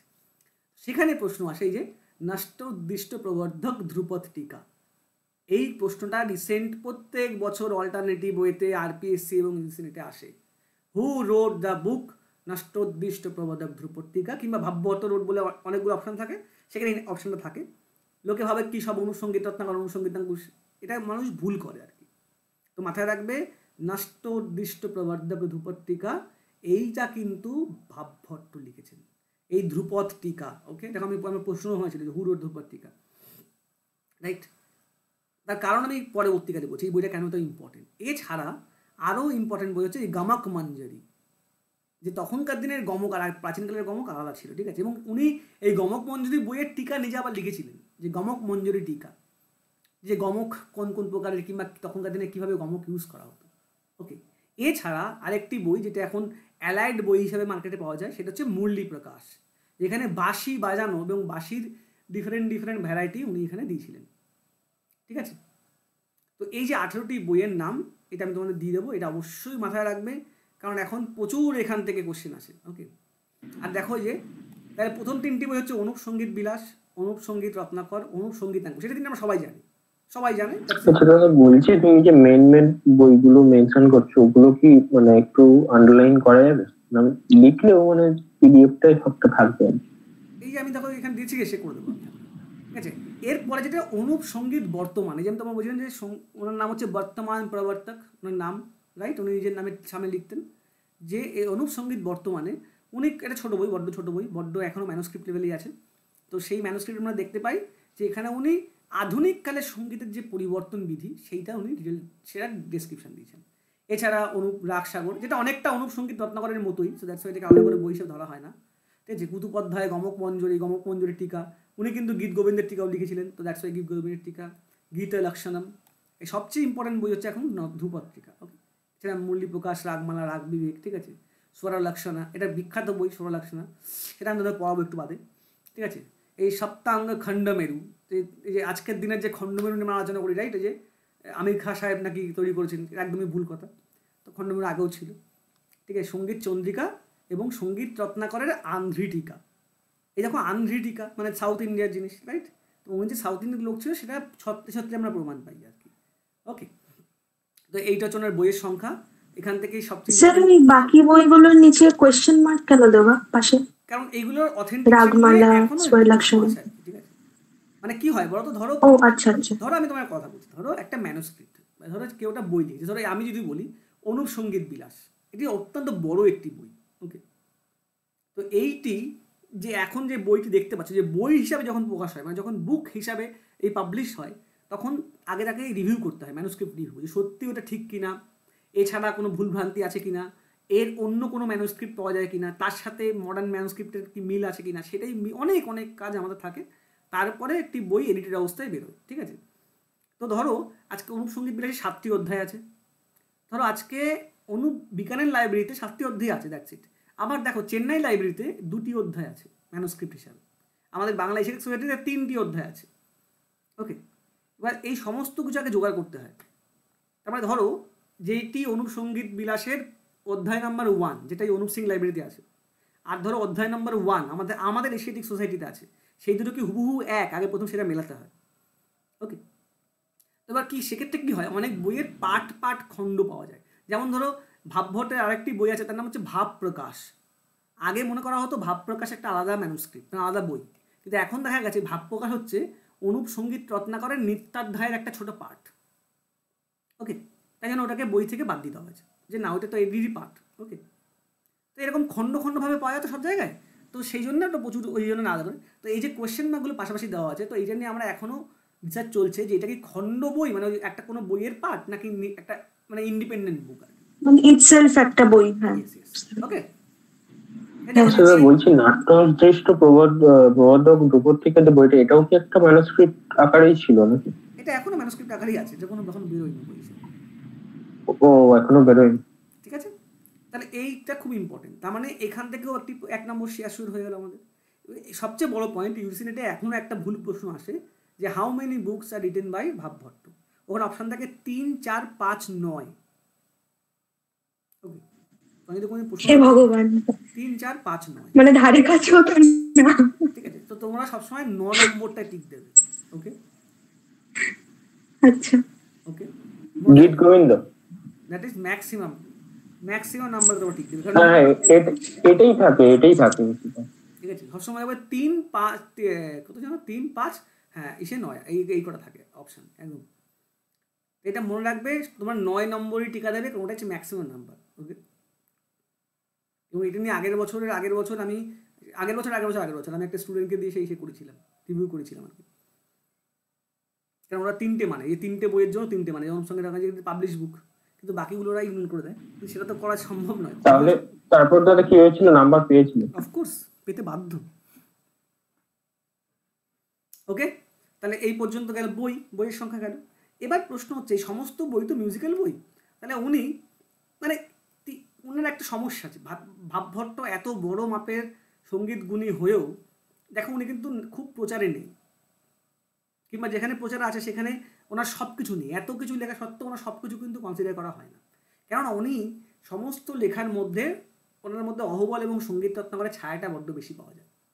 মানে 80% of the text is actually copied or ভাবানুবাদ আর কি, মানে নিজের ইচ্ছা মতন, মানে নিজের মতো করে, মানে সরলীকরণ আর কি, সঙ্গীত রত্নাকর বলে, মানে সঙ্গীত পারিজাতে। সো বাকি যে কিন্তু না, এটা ইউজিসি নেটাতে পুরোপুরি তো নাট্যশাস্ত্র, সঙ্গীত রত্নাকর আর সঙ্গীত পারিজাত এই ধরনের টেক্সটের বেশি যেটা কোয়েশ্চেনটা পাওয়া যায়, ভাবভট্ট খুবই কম, ওই একটা বললে ওটাই। ঠিক আছে। তো না না না, তুমি যেটা ভাবছো কোশ্চেনটা ওইরকম, আমি সেটা বলিনি। আমি বলছি ওনার যে এতগুলো বই আছে, সেই বইগুলোর ম্যাক্সিমামটার মধ্যেই ওই বাকি পুরনো বইয়ের ছায়া পাওয়া যায়। তো সেটা আমরা সেই জন্য ওটা কনসিডার করি না, ঠিক আছে। কিন্তু উনি যে কাজগুলো আরও এক্সট্রা করেছেন, যেগুলো মানে অবিস্মরণীয়, সেগুলো আমি পরে পড়াবো আর কি, এই আজকে একটু বাদে এক্ষুনি পড়াবো আর কি, সেটা পরে কথা। তাহলে এইটা পর্যন্ত সবার ঠিকঠাক, ওকে। এরপরে হচ্ছে মিউজিক নিয়ে আলোচনা, যে উনি মিউজিক মানে যেটা বেসিক্যালি আমাদের পড়া উচিত আর কি, যে উনি মিউজিক সম্বন্ধে উনি কী মত পোষণ করেন। উনি প্রথমেই যে মত পোষণ করেন সেটা হচ্ছে শ্রুতি সম্বন্ধে। উনি কিন্তু ওই ছন্দবতী, দয়াবতী ইত্যাদি শ্রুতি মানেননি। উনি এইটা এই নিষ্কলা, গুড়া, সকলা, মধুরা, ললিতা, একাক্ষরা, সিং, এই যে শ্রুতি 22টি শ্রুতি, উনি ডিফারেন্ট নাম দিয়েছিলেন।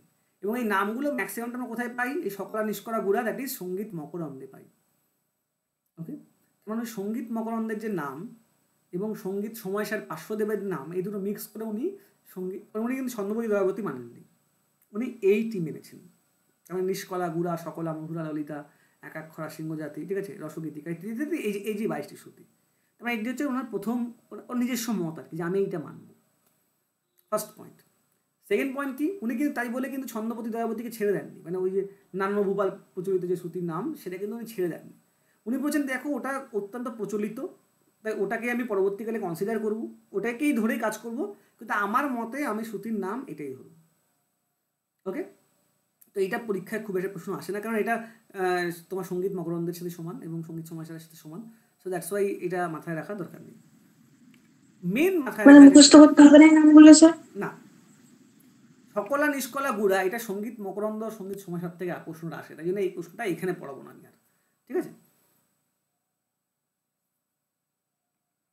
এবার পরে সবচেয়ে ইম্পর্টেন্ট, উনি স্বরের এই যে এইটাই হচ্ছে উনি একটা বিখ্যাত কাজ করেছিলেন। উনি স্বর সম্বন্ধে একটা সম্পূর্ণ অন্য ধারণা রাখতেন। খুব মন দিয়ে ভাবো, তুমি যদি শ্লোকটা দেখো দিয়েছি এখানটায়, দ্বাদশ বিক্রেতাৎ পূর্বে বদন্তি তদ্রু পৃথক পৃথক ধ্বনিত, দ্যাট ইজ সবচেয়ে ইম্পর্টেন্ট পয়েন্ট। উনি প্রথম বললেন যে দেখো আমার আগে যারা ছিলেন তারা দ্বাদশ বিকৃত স্বর মানত ম্যাক্সিমাম, রাইট? আচ্ছা সারমন্দির দেখো, সবাইকেই দেখো, দ্বাদশ বিকৃত স্বরের মধ্যেই ঘোরাফেরা করেছে, কেউ 7টি, কেউ 12টি, কেউ 8টি, কেউ 9টি, রাইট? তা উনি কি বলছেন, উনি বলছেন দেখো আমরা যেভাবে গান বাজনা করি সেখানে স্বরে সুমিতা আছে তো, শুনতে পাচ্ছ? সুমিতা কে আছে এখানে ক্লাসে? হ্যাঁ দিদি তো আছে, কিন্তু কোনো আওয়াজ রেসপন্স নেই, নিশ্চয়ই ঘুমিয়ে পড়েছে। ঠিক আছে, ওকে।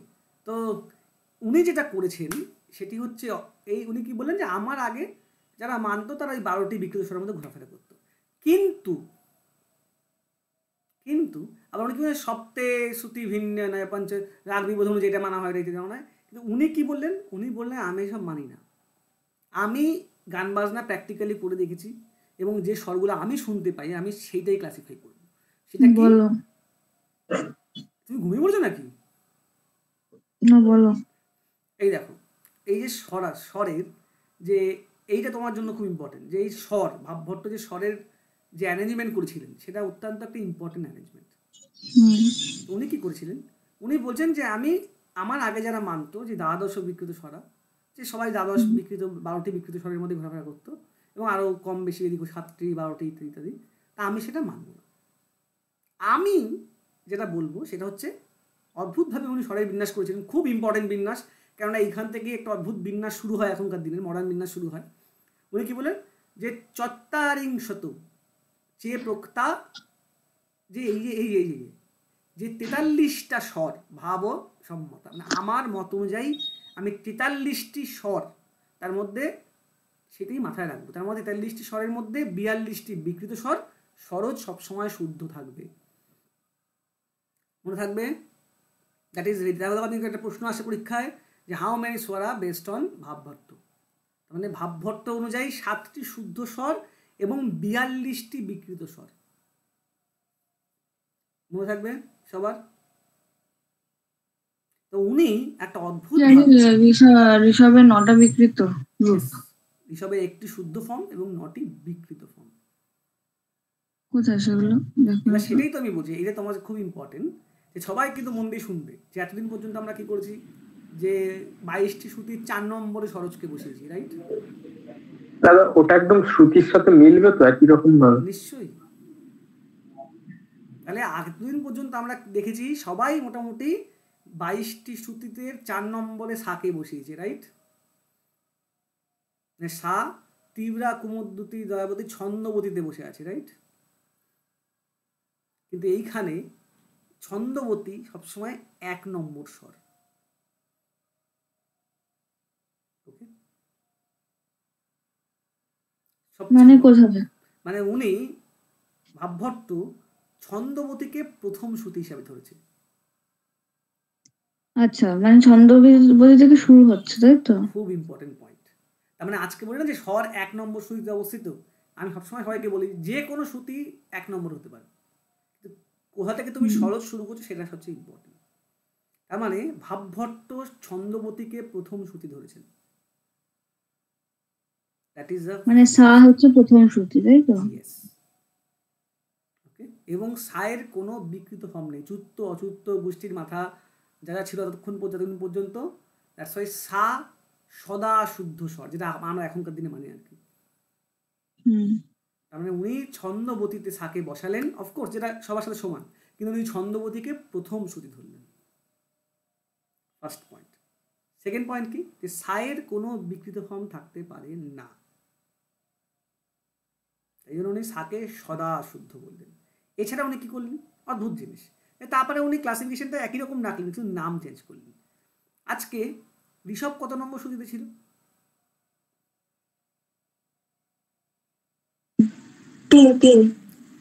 3 নম্বর শ্রুতিতে কখন ঋষভ থাকে? ঋষভের 3টি শ্রুতি আছে, তারপরে ঋষভ সবসময় 7 নম্বরে বসেছিল। হ্যাঁ, মানে শ্রুতিতে 7 নম্বরে বসে। হ্যাঁ, মানে প্রথম শ্রুতিতে আর কি।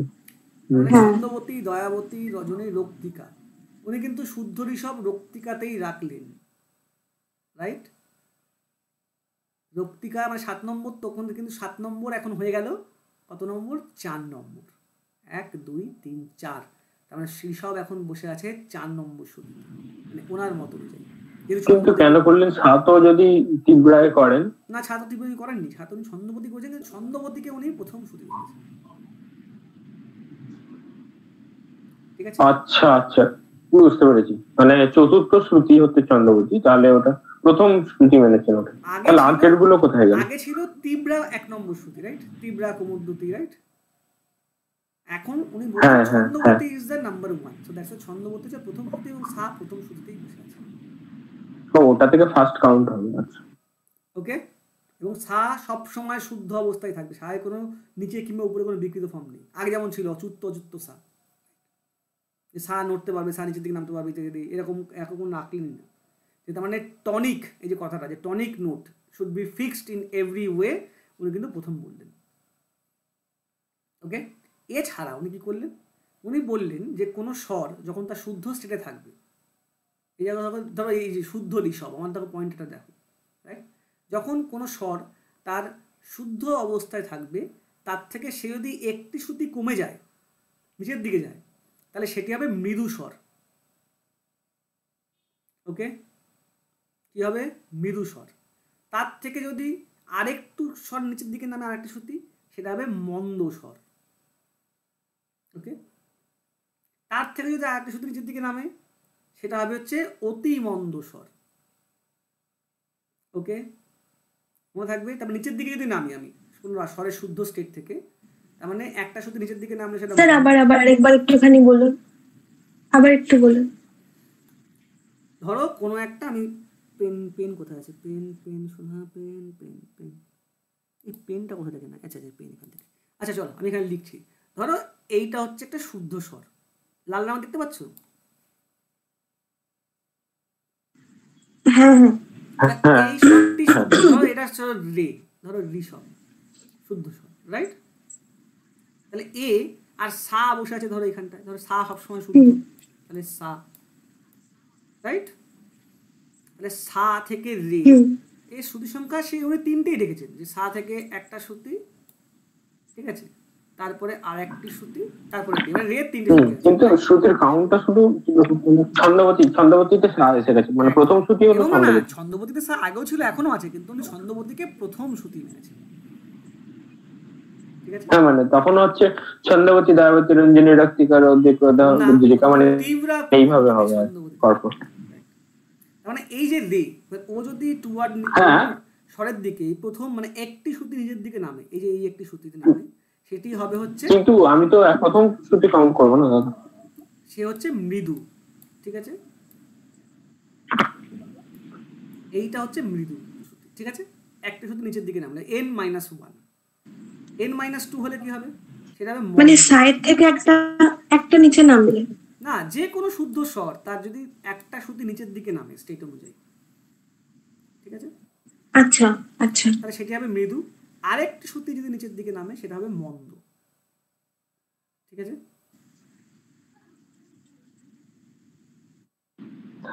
যেটা কি ওই কোমল, অতি কোমল বলছি যেটা? হ্যাঁ, এই যে কোমল অতি কোমল, একদম গুড গুড গুড। তা কোমলের জায়গায় উনি কি টার্ম ইউজ করলেন? কোমল হচ্ছে মৃদু, অতি কোমল হচ্ছে মন্দ। ওকে, আর অতি অতি কোমল হচ্ছে অতি মন্দ। ওকে, হ্যাঁ, কিন্তু উনি কিন্তু কোমল বলে কিছু রাখেননি। করলেন না না। না, আমি তো ওদের মানে বোঝানোর জন্য বলছি, মানে ওরা এই কোমল অতি কোমল ওদের অভ্যস্ত না, উনি কোমল কথাটি বলেননি। মানে উনি রে যখন একটা শুধু হ্যাঁ, নিচের দিকে নামবে, যেটা অন্যরা বলছে কোমল, উনি কিন্তু কোমল বলেননি, উনি বলেছে সেটা মৃদু। উনি উনি তো উনি তো অহবলের পরের লোক, তাই না? অফকোর্স তো তাও উনি অহবলকে ফলো করলেন না। না, করেননি, কারণ দেখো উনি কিন্তু না, সবচেয়ে উনি কিন্তু বলছেন যে আগেকার লোকেরা এরকম করতো, কিন্তু আমি এটা মানি না, আমি আমার মতো মত দেবো। তো সবাই চেষ্টা করছে, প্রত্যেকের নিজস্ব মত দেওয়া, তো ওনার অধিকার আছে। তো উনি যেটা ইউনিক করেছিলেন, এই যে 42টি বিকৃত স্বর, মানে যেটা এতদিন পর্যন্ত কেউ বলেনি, 29টি পর্যন্ত অহবল ছিল, ঠিক আছে, কিন্তু 42টি যে বিকৃত স্বর হতে পারে, মানে এটা একটা অদ্ভুত জিনিস, কিন্তু হয়, সত্যিই হয়, মানে উনি করে দেখিয়েছেন আর কি। ওকে, তো উনি তাহলে হলো, তা মৃদু মন্দ তোমরা পেলে, আরেকটি শ্রুতি যদি নিচের দিকে নামে, তাহলে সেই মন হবে, সেটা হচ্ছে মন্দ শ্রুতি। ওকে, সরি, আর তারপর আরেকটি শ্রুতি নামলে সেটা হবে অতি মন্দ। বুঝতে পারছি? এইবার হ্যাঁ স্যার, মানে এই কোমলতর ওই টাইপের ব্যাপারটা। হ্যাঁ, এইবার হচ্ছে কোনো স্বর যদি তার থেকে একটি শ্রুতি চড়ে যায়, উপর দিকে আসে, টুয়ার্ডস উপর দিকে, তাকে কি বলা হবে? তাকে বলা হবে ক্ষীণ স্বর।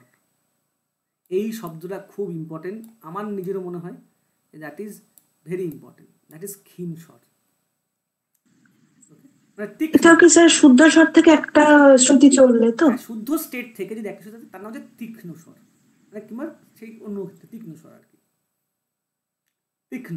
ওকে, তীক্ষ্ণ তাই তো। তীক্ষ্ণ স্বর, তার মানে ধরো আমি একটা এক্সাম্পল, ধরো রে, আজকে যদি রে আমরা একটু চড়া ফর্মে ইউজ করি, ধরো মারোয়া, এই আজকে মারোয়ার ধরো রে একটু আমাদের মনে হয় কানে শুনতে যে এটার গান্ধার দিকে চলে যাচ্ছে একটু তীক্ষ্ণ, তাহলে এই তীক্ষ্ণ স্বরটা খুব ইম্পর্টেন্ট, কারণ তীব্র স্বর, রে তীব্র কেউ বলেনি,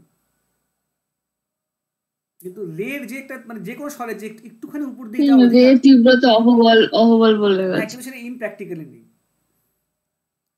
ইনপ্র্যাকটিক্যাল নেই। রাইট? তার মানে এখানে কিন্তু উনি প্র্যাকটিক্যালের জায়গা রাখলেন যে রে তীক্ষ্ণ স্বর হতে পারে। কি করে উনি কি এই 43টা স্বর বলেছেন যে প্র্যাকটিক্যালি ব্যবহার করা হয়? হ্যাঁ, উনি বলছেন শুনতে পারি না আমরা, মানে আমরা যদি রাগের ক্ষেত্রে ইউজ করি, তাহলে সেটি কিন্তু আমরা শুনতে পাই আলাদা করে। ওকে, আচ্ছা, সেটা কোথায় বলেছে? সেটি পরবর্তীকালে বলছে, পরের শ্লোকে, সেটি আমি পরে দেখাবো আর কি, ঠিক আছে? তার তীক্ষ্ণ, তারপর সেই তীক্ষ্ণতর, তীক্ষ্ণতম, যেরকম ছিল মানে যেরকম। ওকে, এবার হচ্ছে বেসিক্যালি উনি অহবলেরটাই ফলো করেছেন, যে তীব্র তীব্রতর তীব্রতম, ঠিক আছে, কিংবা যে অতি কোমল কোমল, শুধু নামটা চেঞ্জ করে দিয়েছেন। কিন্তু ওনার সবচেয়ে ইম্পর্টেন্ট পয়েন্ট হচ্ছে উনি ছন্দবতীকে এক ধরেছেন এবং সা কোনো বিকৃতির মধ্যে নেই। তো দ্যাটস ওয়াই আমাদের এখন আচ্ছা, হ্যাঁ, তো বলছি যে তুমি লিখলে কি এটা শুদ্ধ ঋষভ, ঠিক আছে, তারপরে হচ্ছে তীক্ষ্ণ ঋষভ, তাই তো যেটা লিখেছো, তারপরে কি লিখলে শুদ্ধ গান্ধার ঋষভ কেন? কোথায়? ও আচ্ছা, উনি যেটা করেছেন সেটাই বলবো, দাঁড়ো, সেটাই তো বলবো, দাঁড়ো। ওকে, এইবার সবচেয়ে ইম্পর্টেন্ট পয়েন্ট, উনি আরেকটি কাজ করেছেন, এই বাবা সরি লেজার পয়েন্ট। ওকে, আচ্ছা, এই যে শুদ্ধ ঋষভ আছে এখানটা, তারপরে ঋষভ একসাথে যদি চড়ে, তাহলে সেটা হবে কি ঋষভ? সেটা তীক্ষ্ণ ঋষভ হবে, রাইট? আরেকটি স্বর চললে, এইখানটাই হচ্ছে পয়েন্ট, তীক্ষ্ণতর। শুদ্ধ গান্ধার ঋষভ। ও ও আচ্ছা আচ্ছা, তাহলে স্যার তীক্ষ্ণতর ব্যাপারটাকে কি শুদ্ধ গান্ধার ঋষভ বলা হচ্ছে? না, ঋষভের তীক্ষ্ণতর ফর্ম নেই, দ্যাট ইজ দ্য পয়েন্ট। আচ্ছা, মানে এটা স্পেসিফিক্যালি ঋষভের ক্ষেত্রেই বলা হচ্ছে নাকি? অহবল কিংবা অন্য কেউ, খুব তোমরা এই চারটা দেখো, ঋষভের 9টি বিকৃতি আছে, রাইট? তাহলে সেই রেসপেক্টে ধৈবতের 9টি বিকৃতি থাকার কথা, কিন্তু ধৈবতের কিন্তু 7টি বিকৃতি আছে, রাইট? 7টা আছে, হ্যাঁ। ঋষভের থেকে গান্ধারের শ্রুতি সংখ্যা এমনিতেই কম, তাহলে গান্ধারের কিন্তু বিকৃতির সংখ্যা কম হওয়ার কথা ছিল, কিন্তু গান্ধারেরও কিন্তু 9টি বিকৃতি আছে। উনি যেটা করেছেন, 9টা আছে। উনি কিছু শব্দ যেমন অহবল কিংবা অন্যরা কি করেছিল, একটা সূত্র, তোমাকে একটা ফর্মুলা দিয়েছিল যে স্বর চললেই তীব্রতর তীব্রতম হবে, দ্যাট ইজ গুড। কিন্তু উনি সেটা রাখলেন না, উনি বললেন না যে না স্বর চললেই তীক্ষ্ণতর হবে, that is not point, not the point. Okay, তাহলে কি করলেন, উনি করলেন শুদ্ধ গান্ধার ঋষভ। কেননা উনি বলছেন যখন কোনো স্বর নিজের শুদ্ধ স্টেটে থাকবে সেখানে আমি অন্য কারোর নাম দিতে পারি না। উনি ওনার মতো করে নাম দিয়েছেন না, উনি প্রত্যেকটা ওনার স্বরে। নাম দেননি, নাম সে একই রকমই আছে আর কি, শুধু তীক্ষ্ণতর সেটা আলাদা বিষয়। তার মানে ধরো এই যে এইখানটাতে এই যে শুদ্ধ গান্ধার যেখানে বসে আছে, গান্ধার তো নিজে এখানে শুদ্ধ স্টেটে আছে, রাইট? তাহলে গান্ধার তো নিজে শুদ্ধ জায়গা হয়ে যায়, ওটা গান্ধারের জায়গা। কিন্তু প্রশ্ন হচ্ছে গান্ধার যেহেতু শুদ্ধ ওখানে ঋষভের কোনো বিকৃতি ডাইরেক্ট হতে পারে না, কারণ গান্ধার তো নিজে ওখানে শুদ্ধ। তাই উনি বলছেন সেই ঋষভটা সব মানে যে কোনো স্বর তার পরবর্তী শুদ্ধ স্বরের সাথে নাম দিয়ে উচ্চারণ হয়। তার মানে এখানে ঋষভের বিকৃতি সবসময় গান্ধারের সাথে হবে, তাই শুদ্ধ গান্ধার ঋষভ, গান্ধার কাম ফার্স্ট, ঋষভ কাম সেকেন্ড। তার মানে স্যার বিষয়টা দাঁড়াচ্ছে যে ঋষভ যদি এক শ্রুতি চড়ে তাহলে তাকে তীক্ষ্ণ ঋষভ বলছি, তারপরে যদি আরো এক শ্রুতি চড়ে তখন সেটা শুদ্ধ গান্ধার ঋষভ হচ্ছে। ইয়েস, কারণ ওই আর এক সাথে চলে শুধু গান্ধার হয়ে গেল, রাইট? তবে সেটা তো গান্ধারের জায়গা, গান্ধার শুদ্ধ ফর্মে আছে ওখানটায়। মানে এখানে ওই তীক্ষ্ণতর টার্মটা ইউজ হচ্ছে না ওর ক্ষেত্রে, এই ব্যাপারটা না। এইবার তোমার না, ওটা তো তীব্র আর তীক্ষ্ণ দুটো পাচ্ছি তো। বুঝতে পেরেছি। এবার একটা মজার জিনিস রাখো তোমরা, গান্ধারের ক্ষেত্রে দেখো, গান্ধার হচ্ছে সবচেয়ে প্রকৃষ্ট এক্সাম্পল ভালো স্বরের জন্য। কেন? কারণ গান্ধার যেই জায়গায় শুদ্ধ স্টেটে আছে তার থেকে ও একটি শ্রুতি নিচের দিকে নামতে পারে, রাইট? সেটা কি? সেটা মৃদু গান্ধার, হ্যাঁ, একটি শ্রুতি, রাইট? একটি শ্রুতি নিচের দিকে নামতে পারে মানে সঠিকভাবে। কিন্তু উনি যখন বলছেন, উনি যখন মানে অদ্ভুত ক্যালকুলেশন করেছেন এটা, যে উনি যখন বলছেন যে স্বর যখন নিচের দিকে নামবে, মানে যদি নিচের দিকে নামে লোয়ার অক্টেভে মানে নিচের লোয়ার শ্রুতির দিকে যায়, সেই ক্ষেত্রে কিন্তু এই পূর্ববর্তী নিয়ম খাটবে না। সেই ক্ষেত্রে যেরকমভাবে নামবে সেরকমভাবেই আমরা দেখবো। তা দেখো গান্ধার একটা নিচের দিকে নামছে, দ্যাট ইজ মৃদু গান্ধার। গান্ধার আরেকটি নিচে নামছে, দ্যাট ইজ মন্দ গান্ধার। গান্ধার আরেকটি শ্রুতি নামছে, দ্যাট ইজ অতি মন্দ গান্ধার। এবার নিচের দিকে যাওয়ার জন্য কোনো গতির কিছু আলাদা নেই, কিন্তু উপর দিকে যেতে গেলে কখনো তুমি শুদ্ধ স্টেটকে ক্রস করতে পারো না। ওকে, একটু কমপ্লেক্স মনে হবে কিন্তু বড্ড ইজি। যদি তুমি নিচের দিকে যাও তাহলে ও যে মৃদু, মন্দ, অতি মন্দ, এটা তুমি ফলো করতেই পারো। ওকে, কিন্তু যদি তুমি উপর দিকে আসো তাহলে শুদ্ধ স্টেটকে কখনো তুমি ক্রস করতে পারবে না। ওকে, মনে থাকবে। সুবিধা তুমি বুঝতে পারছো? বুঝতে পেরেছো কি? যখন তুমি নিচের দিকে নামছো তখন তুমি ওই মৃদু, মন্দ, অতি মন্দ তুমি এটা ফলো করতেই পারো। তুমি যদি উপর দিকে ওঠো তাহলে তোমার সামনে যদি কোনো শুদ্ধ স্বর পড়ে যায় তখন তার নামের সাথে তোমাকে উচ্চারিত হতে হবে। ওকে, মানে সেখানে তীক্ষ্ণ গান্ধার ঋষভ, তীক্ষ্ণতর গান্ধার ঋষভ বলছি, গান্ধার কাম ফার্স্ট, কারণ গান্ধারের জায়গা ওইটা, রাইট? তারপর একটা তীক্ষ্ণতম গান্ধার ঋষভ, একদম। তখন সেটা গান্ধার তীক্ষ্ণ হচ্ছে, তীক্ষ্ণতম গান্ধার, তাহলে গান্ধারের তীক্ষ্ণতম ফর্ম হয়। এবার দেখো গান্ধার যখন নিজে মধ্যমের শুদ্ধ জায়গায় আসে, খুব এবার আগের মজার জিনিস দেখো, তোমরা এবার বুঝতে পারবে যে গান্ধার যখন মধ্যমের শুদ্ধ অবস্থার সামনে আসে, তাই এবার এইটা শুদ্ধ মধ্যম, রাইট? শুদ্ধ মধ্যম মানে কি? শুদ্ধ মধ্যম গান্ধার। তাহলে গান্ধারকে যদি আর একটা উপরের দিকে উঠতে হয় তাহলে সে সবসময় সে মধ্যমের নাম দিয়ে উচ্চারিত হবে। তাহলে শুদ্ধ স্টেট তুমি কখনোই ক্রস করতে পারবে না, কারণ সেম এ শুদ্ধ গান্ধার ঋষভ। ইয়েস, কারণ এটাই প্রমাণ হচ্ছে যে তুমি কখনোই কারো শুদ্ধ স্টেট ক্রস করতে পারবে না। এই শুদ্ধতা, এই স্বরের শুদ্ধতাই হচ্ছে সবচেয়ে ইম্পর্টেন্ট পয়েন্ট। আমার খুব ভালো লাগে জিনিসটা, যে তুমি শুদ্ধ স্বর যখন একটা স্বর যখন সেই নিজেই এখানে শুদ্ধ অবস্থায় মানে অরিজিনাল স্বর, ন্যাচারাল নোট, তুমি তার বিকৃতি কি করে দেখাও, রাইট? তার মানে সুমিতা আমার বন্ধু, আমি যখন সুমিতার কোনো বন্ধুর সাথে দেখা করতে যাব আমি কখনোই বলবো না আমি দীপঙ্কর, আমি কি বলবো যে আমি সুমিতার বন্ধু, রাইট? বুঝতে পারছি? তাই জন্য ঠিক এবার এর পরপর যেরকম হয়েছে তাহলে এবার তাহলে আমি ঋষভের বিকৃতি দেখি। ঋষভের বিকৃতি কী কী আছে, মানে এবার তোমরা কাউন্ট করে নেবে এই লিস্ট অনুযায়ী, সুন্দর জিনিস কাউন্ট করে নাও। ঋষভের বিকৃতি নটি, কী কী নটি বিকৃতি? তীক্ষ্ণ ঋষভ, রাইট, তীক্ষ্ণ, ওই যে গান্ধার ঋষভ ইত্যাদি ইত্যাদি করে দেখো ঠিক নটি আসবে। গান্ধারের ক্ষেত্রে তাই, একদম সব ক্ষেত্রে তাই, মধ্যমের ক্ষেত্রেও তাই। এবার আসলে পঞ্চমের ক্ষেত্রে, পঞ্চমের সামনেও 4টি শ্রুতি আছে, পিছনে 3টি শ্রুতি আছে, কিন্তু পঞ্চমের ক্ষেত্রে উনি বলছেন যে পঞ্চমের শুদ্ধ স্টেটও একটি, বিকৃত স্টেটও একটি। মানে পঞ্চম বেশি ঘোরাফেরা করতে পারে না, পঞ্চম শুধুমাত্র একটা স্বর নিচের দিকে নামতে পারে। ওকে, এবং উনি এর নাম দিলেন হচ্ছে দীপ্ত পঞ্চম।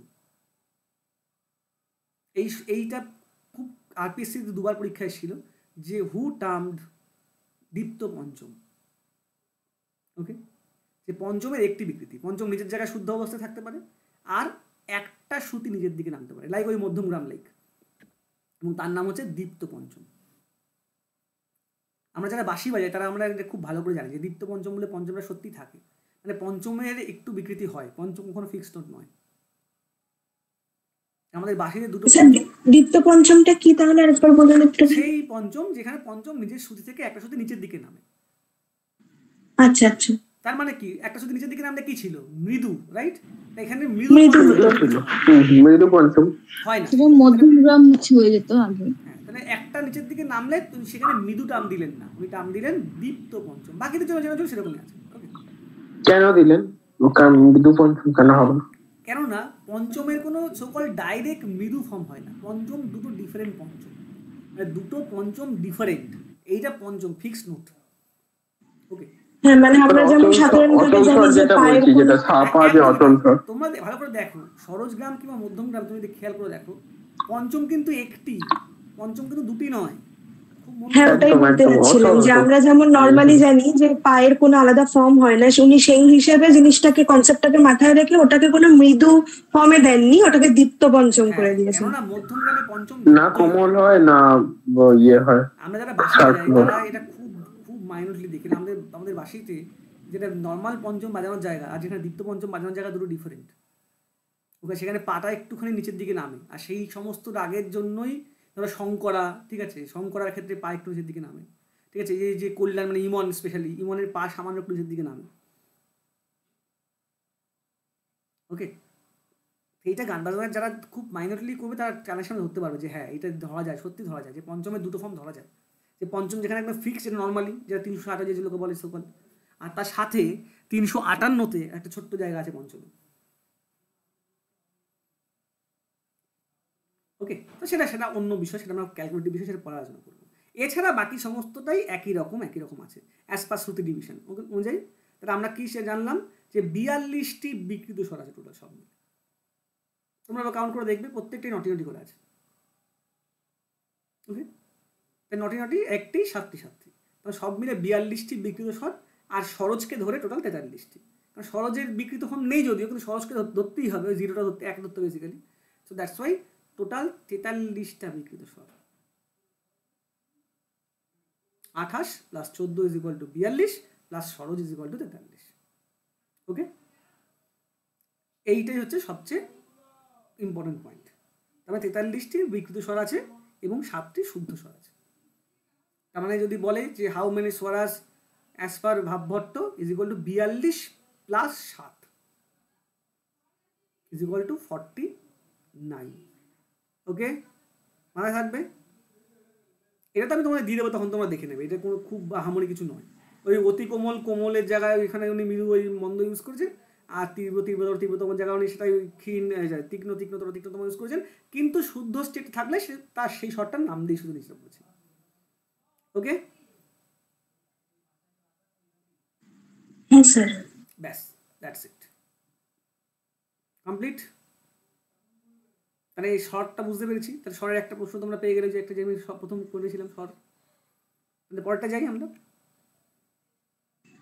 হ্যাঁ স্যার। পরে উনি যেটা করেছেন দ্যাট ইজ রাগ, যার জন্যে ভাবভট্ট সবচেয়ে বিখ্যাত। ভাবভট্ট দুটি কারণে সবচেয়ে বেশি বিখ্যাত আর কি। তার মধ্যে একটি হচ্ছে রাগ, একটি হচ্ছে ধ্রুপদ। তো রাগের জন্য উনি একটা বিখ্যাত। উনি হচ্ছে প্রথম মানুষ যিনি প্র্যাকটিক্যাল ওয়েতে রাগ ক্লাসিফাই করেছেন। আরো অনেকে করেছেন, কিন্তু ওনার মতন এত বড় করে, মানে বড় করে করতে পারেনি।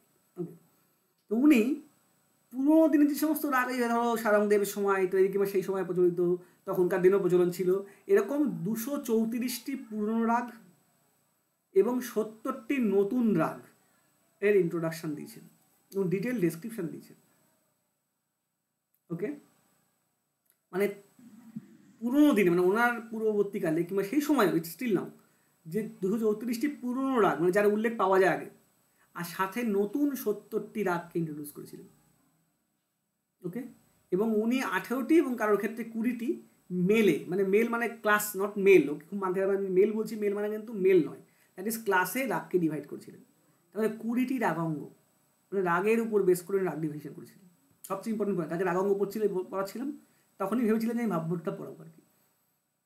ওকে, তারপরে আমি কী বললাম, খুব মন দিয়ে ভাবো যে উনি 234টি পুরনো রাগ, মানে ওল্ড মানে যেগুলোর উল্লেখ আগে পাওয়া যায় সেই রকম রাগ, এবং 70টি নতুন রাগ এর প্রেসক্রিপশান দিয়েছেন ওনার সমস্ত বই মিলে। ওকে, এবং উনি 18টি, কারোর মতে 20টি ক্লাসে রাগকে ভাগ করেছেন, এবং সেখানে কিন্তু যে মেল কিংবা ইত্যাদি সংখ্যা নয়, উনি যেভাবে ক্লাসিফাই করেছেন সেটা অত্যন্ত ভালো, একটা সুন্দর ক্লাসিফিকেশন। এবং উনি যে সমস্ত মেজর রাগ বলেছেন, দেখো যে আরানা, এই নামটা আগে কোনোদিন পাওয়া যায় না, ঠিক আছে, মানে পাওয়া যায়, লোচন যেমন বলেছেন আরানা, তো সেরকম তার ডেসক্রিপশান, এই যে আরানা, ঠিক আছে, এই আশাবাড়ির ডিটেল, এই যে কল্যাণের মডার্ন রূপ, তো ইত্যাদি ইত্যাদি যে সমস্ত রাগ উনি বলেছেন, দ্যাট ইজ ভেরি ইম্পর্টেন্ট। তাই এই রাগের সংখ্যাটা খুব ইম্পর্টেন্ট, যে 234টি পুরনো এবং 70টি নতুন। আর মেলের সংখ্যাটা মানে যে class, not male, that is ক্লাসে, মানে উনি বর্গে ডিভাইড করেছেন যে রাগাঙ্গর উপর বেস করে, সেটির সংখ্যা কারোর মতো 18টি, কারোর মতো 20টি। সেটা কিরমভাবে করেছেন, এত ডিটেল তোমাদের ডিটেল সব কিছু মুখস্থ করতে হবে না, কারণ এখান থেকে বেশি কোশ্চেন আসে না। সেটা হচ্ছে এইটা খুব দেখতে হবে। ওকে, সেটি হচ্ছে গিয়ে যে এই দেখো যে নাট অঙ্গ, নাট অঙ্গতে উনি 16টি নাট, শুদ্ধ নাট, শালক নাট, ছায়া নাট, ক্রিয়ার নাট, মানে এইটাই সবচেয়ে বড় পয়েন্ট, সবচেয়ে ইম্পর্টেন্ট পয়েন্ট। উনি কী করেছেন, উনি করেছেন যে রাগাঙ্গ, যে এই রাগের আন্ডারে এই রাগগুলো একই রকম হবে, সেইটির উপর বেস করে কিন্তু ক্লাসিফাই করেছেন। That is very important thing. আগেকার দিনে অনেক রকম ক্লাসিফিকেশন ছিল, হ্যানা ক্লাসিফিকেশন, তেনা ক্লাসিফিকেশন ইত্যাদি, তো উনি পুরো জিনিসটাকে এক জায়গায় নিয়ে এসেছেন, নিয়ে উনি এটা করেছেন। সবচেয়ে বড় বলেন তানসেনও একটা সময় এরকম ক্লাসিফাই করেছিলেন, কিন্তু সেখানে বড্ড কম ছিল, ঠিক আছে, অনেকেই করেছিলেন যেমন ক্লাসিফিকেশন, কিন্তু এত ডেসক্রিপটিভ ক্লাসিফিকেশন কেউ করেনি। এই যে রাগের সংখ্যাটা সবচেয়ে বড়, এত রাগ, যেমন তার মানে রাগাঙ্গ বর্গীকরণ ভাবভট্ট শুরু করেছিলেন, তাই তো? না, রাগাঙ্গ তো সারঙ্গদেবও করেছেন, কিন্তু প্রশ্নটা সেটা নয়। প্রশ্নটা হচ্ছে অরিজিনাল, মানে আজকের দিনের রাগের আমরা রাগাঙ্গ বলতে যা বুঝি সেইটা কিন্তু ভাবভট্ট শুরু করেছেন। এবং দেখো এতদিন সব ইউজিসি বলে নারায়ণ মরেশ্বর খাড়ে, এটা উনি ইউজিসি গাধা গাধা, নারায়ণ মরেশ্বর খাড়েই রাইট অ্যান্সার, রাগাঙ্গ পদ্ধতি প্রথম মানে চালু করেন। তাহলে এইটা কি না, হয়তো এইটা, কিন্তু এইটার সাথে তো আজকে হিন্দুস্তানি ঠাট মিলবে না, না কেন মিলবে না? হিন্দুস্তানি ঠাট সাথে রাগাঙ্গের কোনো সম্পর্ক নেই, প্রথমত আমাদের বুঝতে হবে। শ্রুতি তো মিলবে না, মানে শ্রুতির সাথে তো মানে যে স্বরগুলো যতগুলি শ্রুতি সেগুলো তো মিলবে না। কেন মিলবে না? এই সমস্ত বোকা কথা কে বলেছে যে কেন মিলবে না? এই যে উনি ভৈরবের 10টি রাগ, মানে ভৈরবের অঙ্গের রাগ 10টি, ঔরব ভৈরব, সারব ভৈরব, সম্পূর্ণ ভৈরব, বসন্ত ভৈরব, নন্দ ভৈরব, আনন্দ ভৈরব, সবই তো আমাদের এখনই আছে। তো যে স্বর্গাকর্ষণ ভৈরব এখন নেই, গান্ধার ভৈরব এখন আছে, পঞ্চম ভৈরব এখন আছে, বহুল ভৈরব এখনো আছে। তাহলে এই যে আশাবরী অঙ্গ দেখো, 3টি রাগ, সবচেয়ে ইম্পর্টেন্ট, শুদ্ধ আশাবরী, যোগী আশাবরী, নায়কী আশাবরী, এখনো গাওয়া হয়, যোগী আশাবরী এখনো গাওয়া হয়, রাইট? তাহলে আচ্ছা, উনি কটা রাগাঙ্গ তাহলে বলেছেন? বললাম কারোর মতে 18টি, কারোর মতে 20টি। আচ্ছা, নোট ডাউন করে নাও। ওকে, তো উনি, আচ্ছা, এটা ভাবভট্ট কোন বইতে এই ক্লাসিফিকেশনটা করে গেছে? ভাবভট্ট অনুপ রাগ বিলাস, আর স্বরেরটা অনুপ রাগ বিলাস, উনি সবকটাতেই করেছেন। দেখো ওনার 3টি বই একদম খুব ক্লোজ, খুব কাছাকাছি, ঠিক আছে। যেমন যে সঙ্গীত, অনুসঙ্গীত রত্নাকর, একটু যেখানে ওই স্বর শ্রুতি একটু বেশি ডেসক্রাইব করা আছে, ঠিক আছে। অনুপ সঙ্গীতাঙ্কুশ, কিছু রাগের ডেসক্রিপশন মিটার দেওয়া আছে। অনুপ রাগ বিলাস, যেখানটায় কেন সঙ্গীত বিলাস, সেক্ষেত্রে হচ্ছে উনি নিজের ডেসক্রিপশন, রাজাদের ডেসক্রিপশন, তারপরে যে এই সমস্ত ডেসক্রিপশন দিয়েছেন। সবচেয়ে বড় বই হচ্ছে অনুসঙ্গীত বিলাস। ঠিক আছে। এছাড়া আরও ওনার যে রাগমালা ইত্যাদি, এছাড়া উনি যেটা করেছেন এই সমস্ত রাগের ওই যে রাগমালা, ধ্যান, রাগ ধ্যান, ওই যে বলি তার কিন্তু রাগ ধ্যান দিয়ে খুব সুন্দর ডেসক্রিপশন দিয়েছেন। দ্যাট ইজ ভেরি গুড, মানে that is literally very good এবং খুব ইম্পর্টেন্ট। ওকে, কিন্তু যেই কারণে, আচ্ছা এইটা তো আমাদের দিয়ে দেবো লিস্টটা, সেটা কথা নয়, কিন্তু যেই কারণে উনি সারা পৃথিবী বিখ্যাত ছিলেন এই ক্লাসিফিকেশনের জন্য, এটার সবচেয়ে বিখ্যাত সেটা হচ্ছে ধ্রুপদের জন্য। এতদিন পর্যন্ত ধ্রুপদের কোনো ডেফিনেশন ছিল না, হোয়াট ইজ ধ্রুপদ। খুব মনে ভালো করে রাখবে, ভাবভট্ট যখন অনুপ সিংয়ের দরবারে আছে তখন কিন্তু ধ্রুপদই চলতো, রাইট? তানসেন পরবর্তী সময় তখন খেয়াল ফেলসে কিছু ছিল না। তাহলে সেই ধ্রুপদ যে গাওয়া হতো সেটা কি সেই মানসিংয়ের ধ্রুপদ, সেই মানসিং তোমার ধ্রুপদ, নাকি ধ্রুপদের কোনো আলাদা ডেফিনেশন ছিল? নোবডি, কেউ ডিসক্রাইব করেনি, মানসিং কখনো বলে যায়নি যে উনি ধ্রুপদ যেটা করেছেন সেটা ধ্রুপদ, রাইট? তারা সব প্রবন্ধ ফর্মে ধ্রুবপদ গাইতো, নট ধ্রুপদ গাইতো।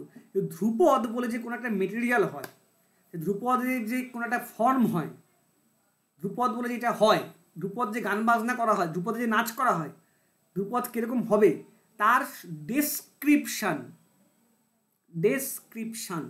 দিয়ে গেছেন এবং সংজ্ঞা, ডেফিনেশন দিয়ে গেছেন কিন্তু ভাবভট্ট, এবং এইটির জন্য উনি মিউজিক ওয়ার্ল্ডে অমর হয়ে আছেন, অমর একদম।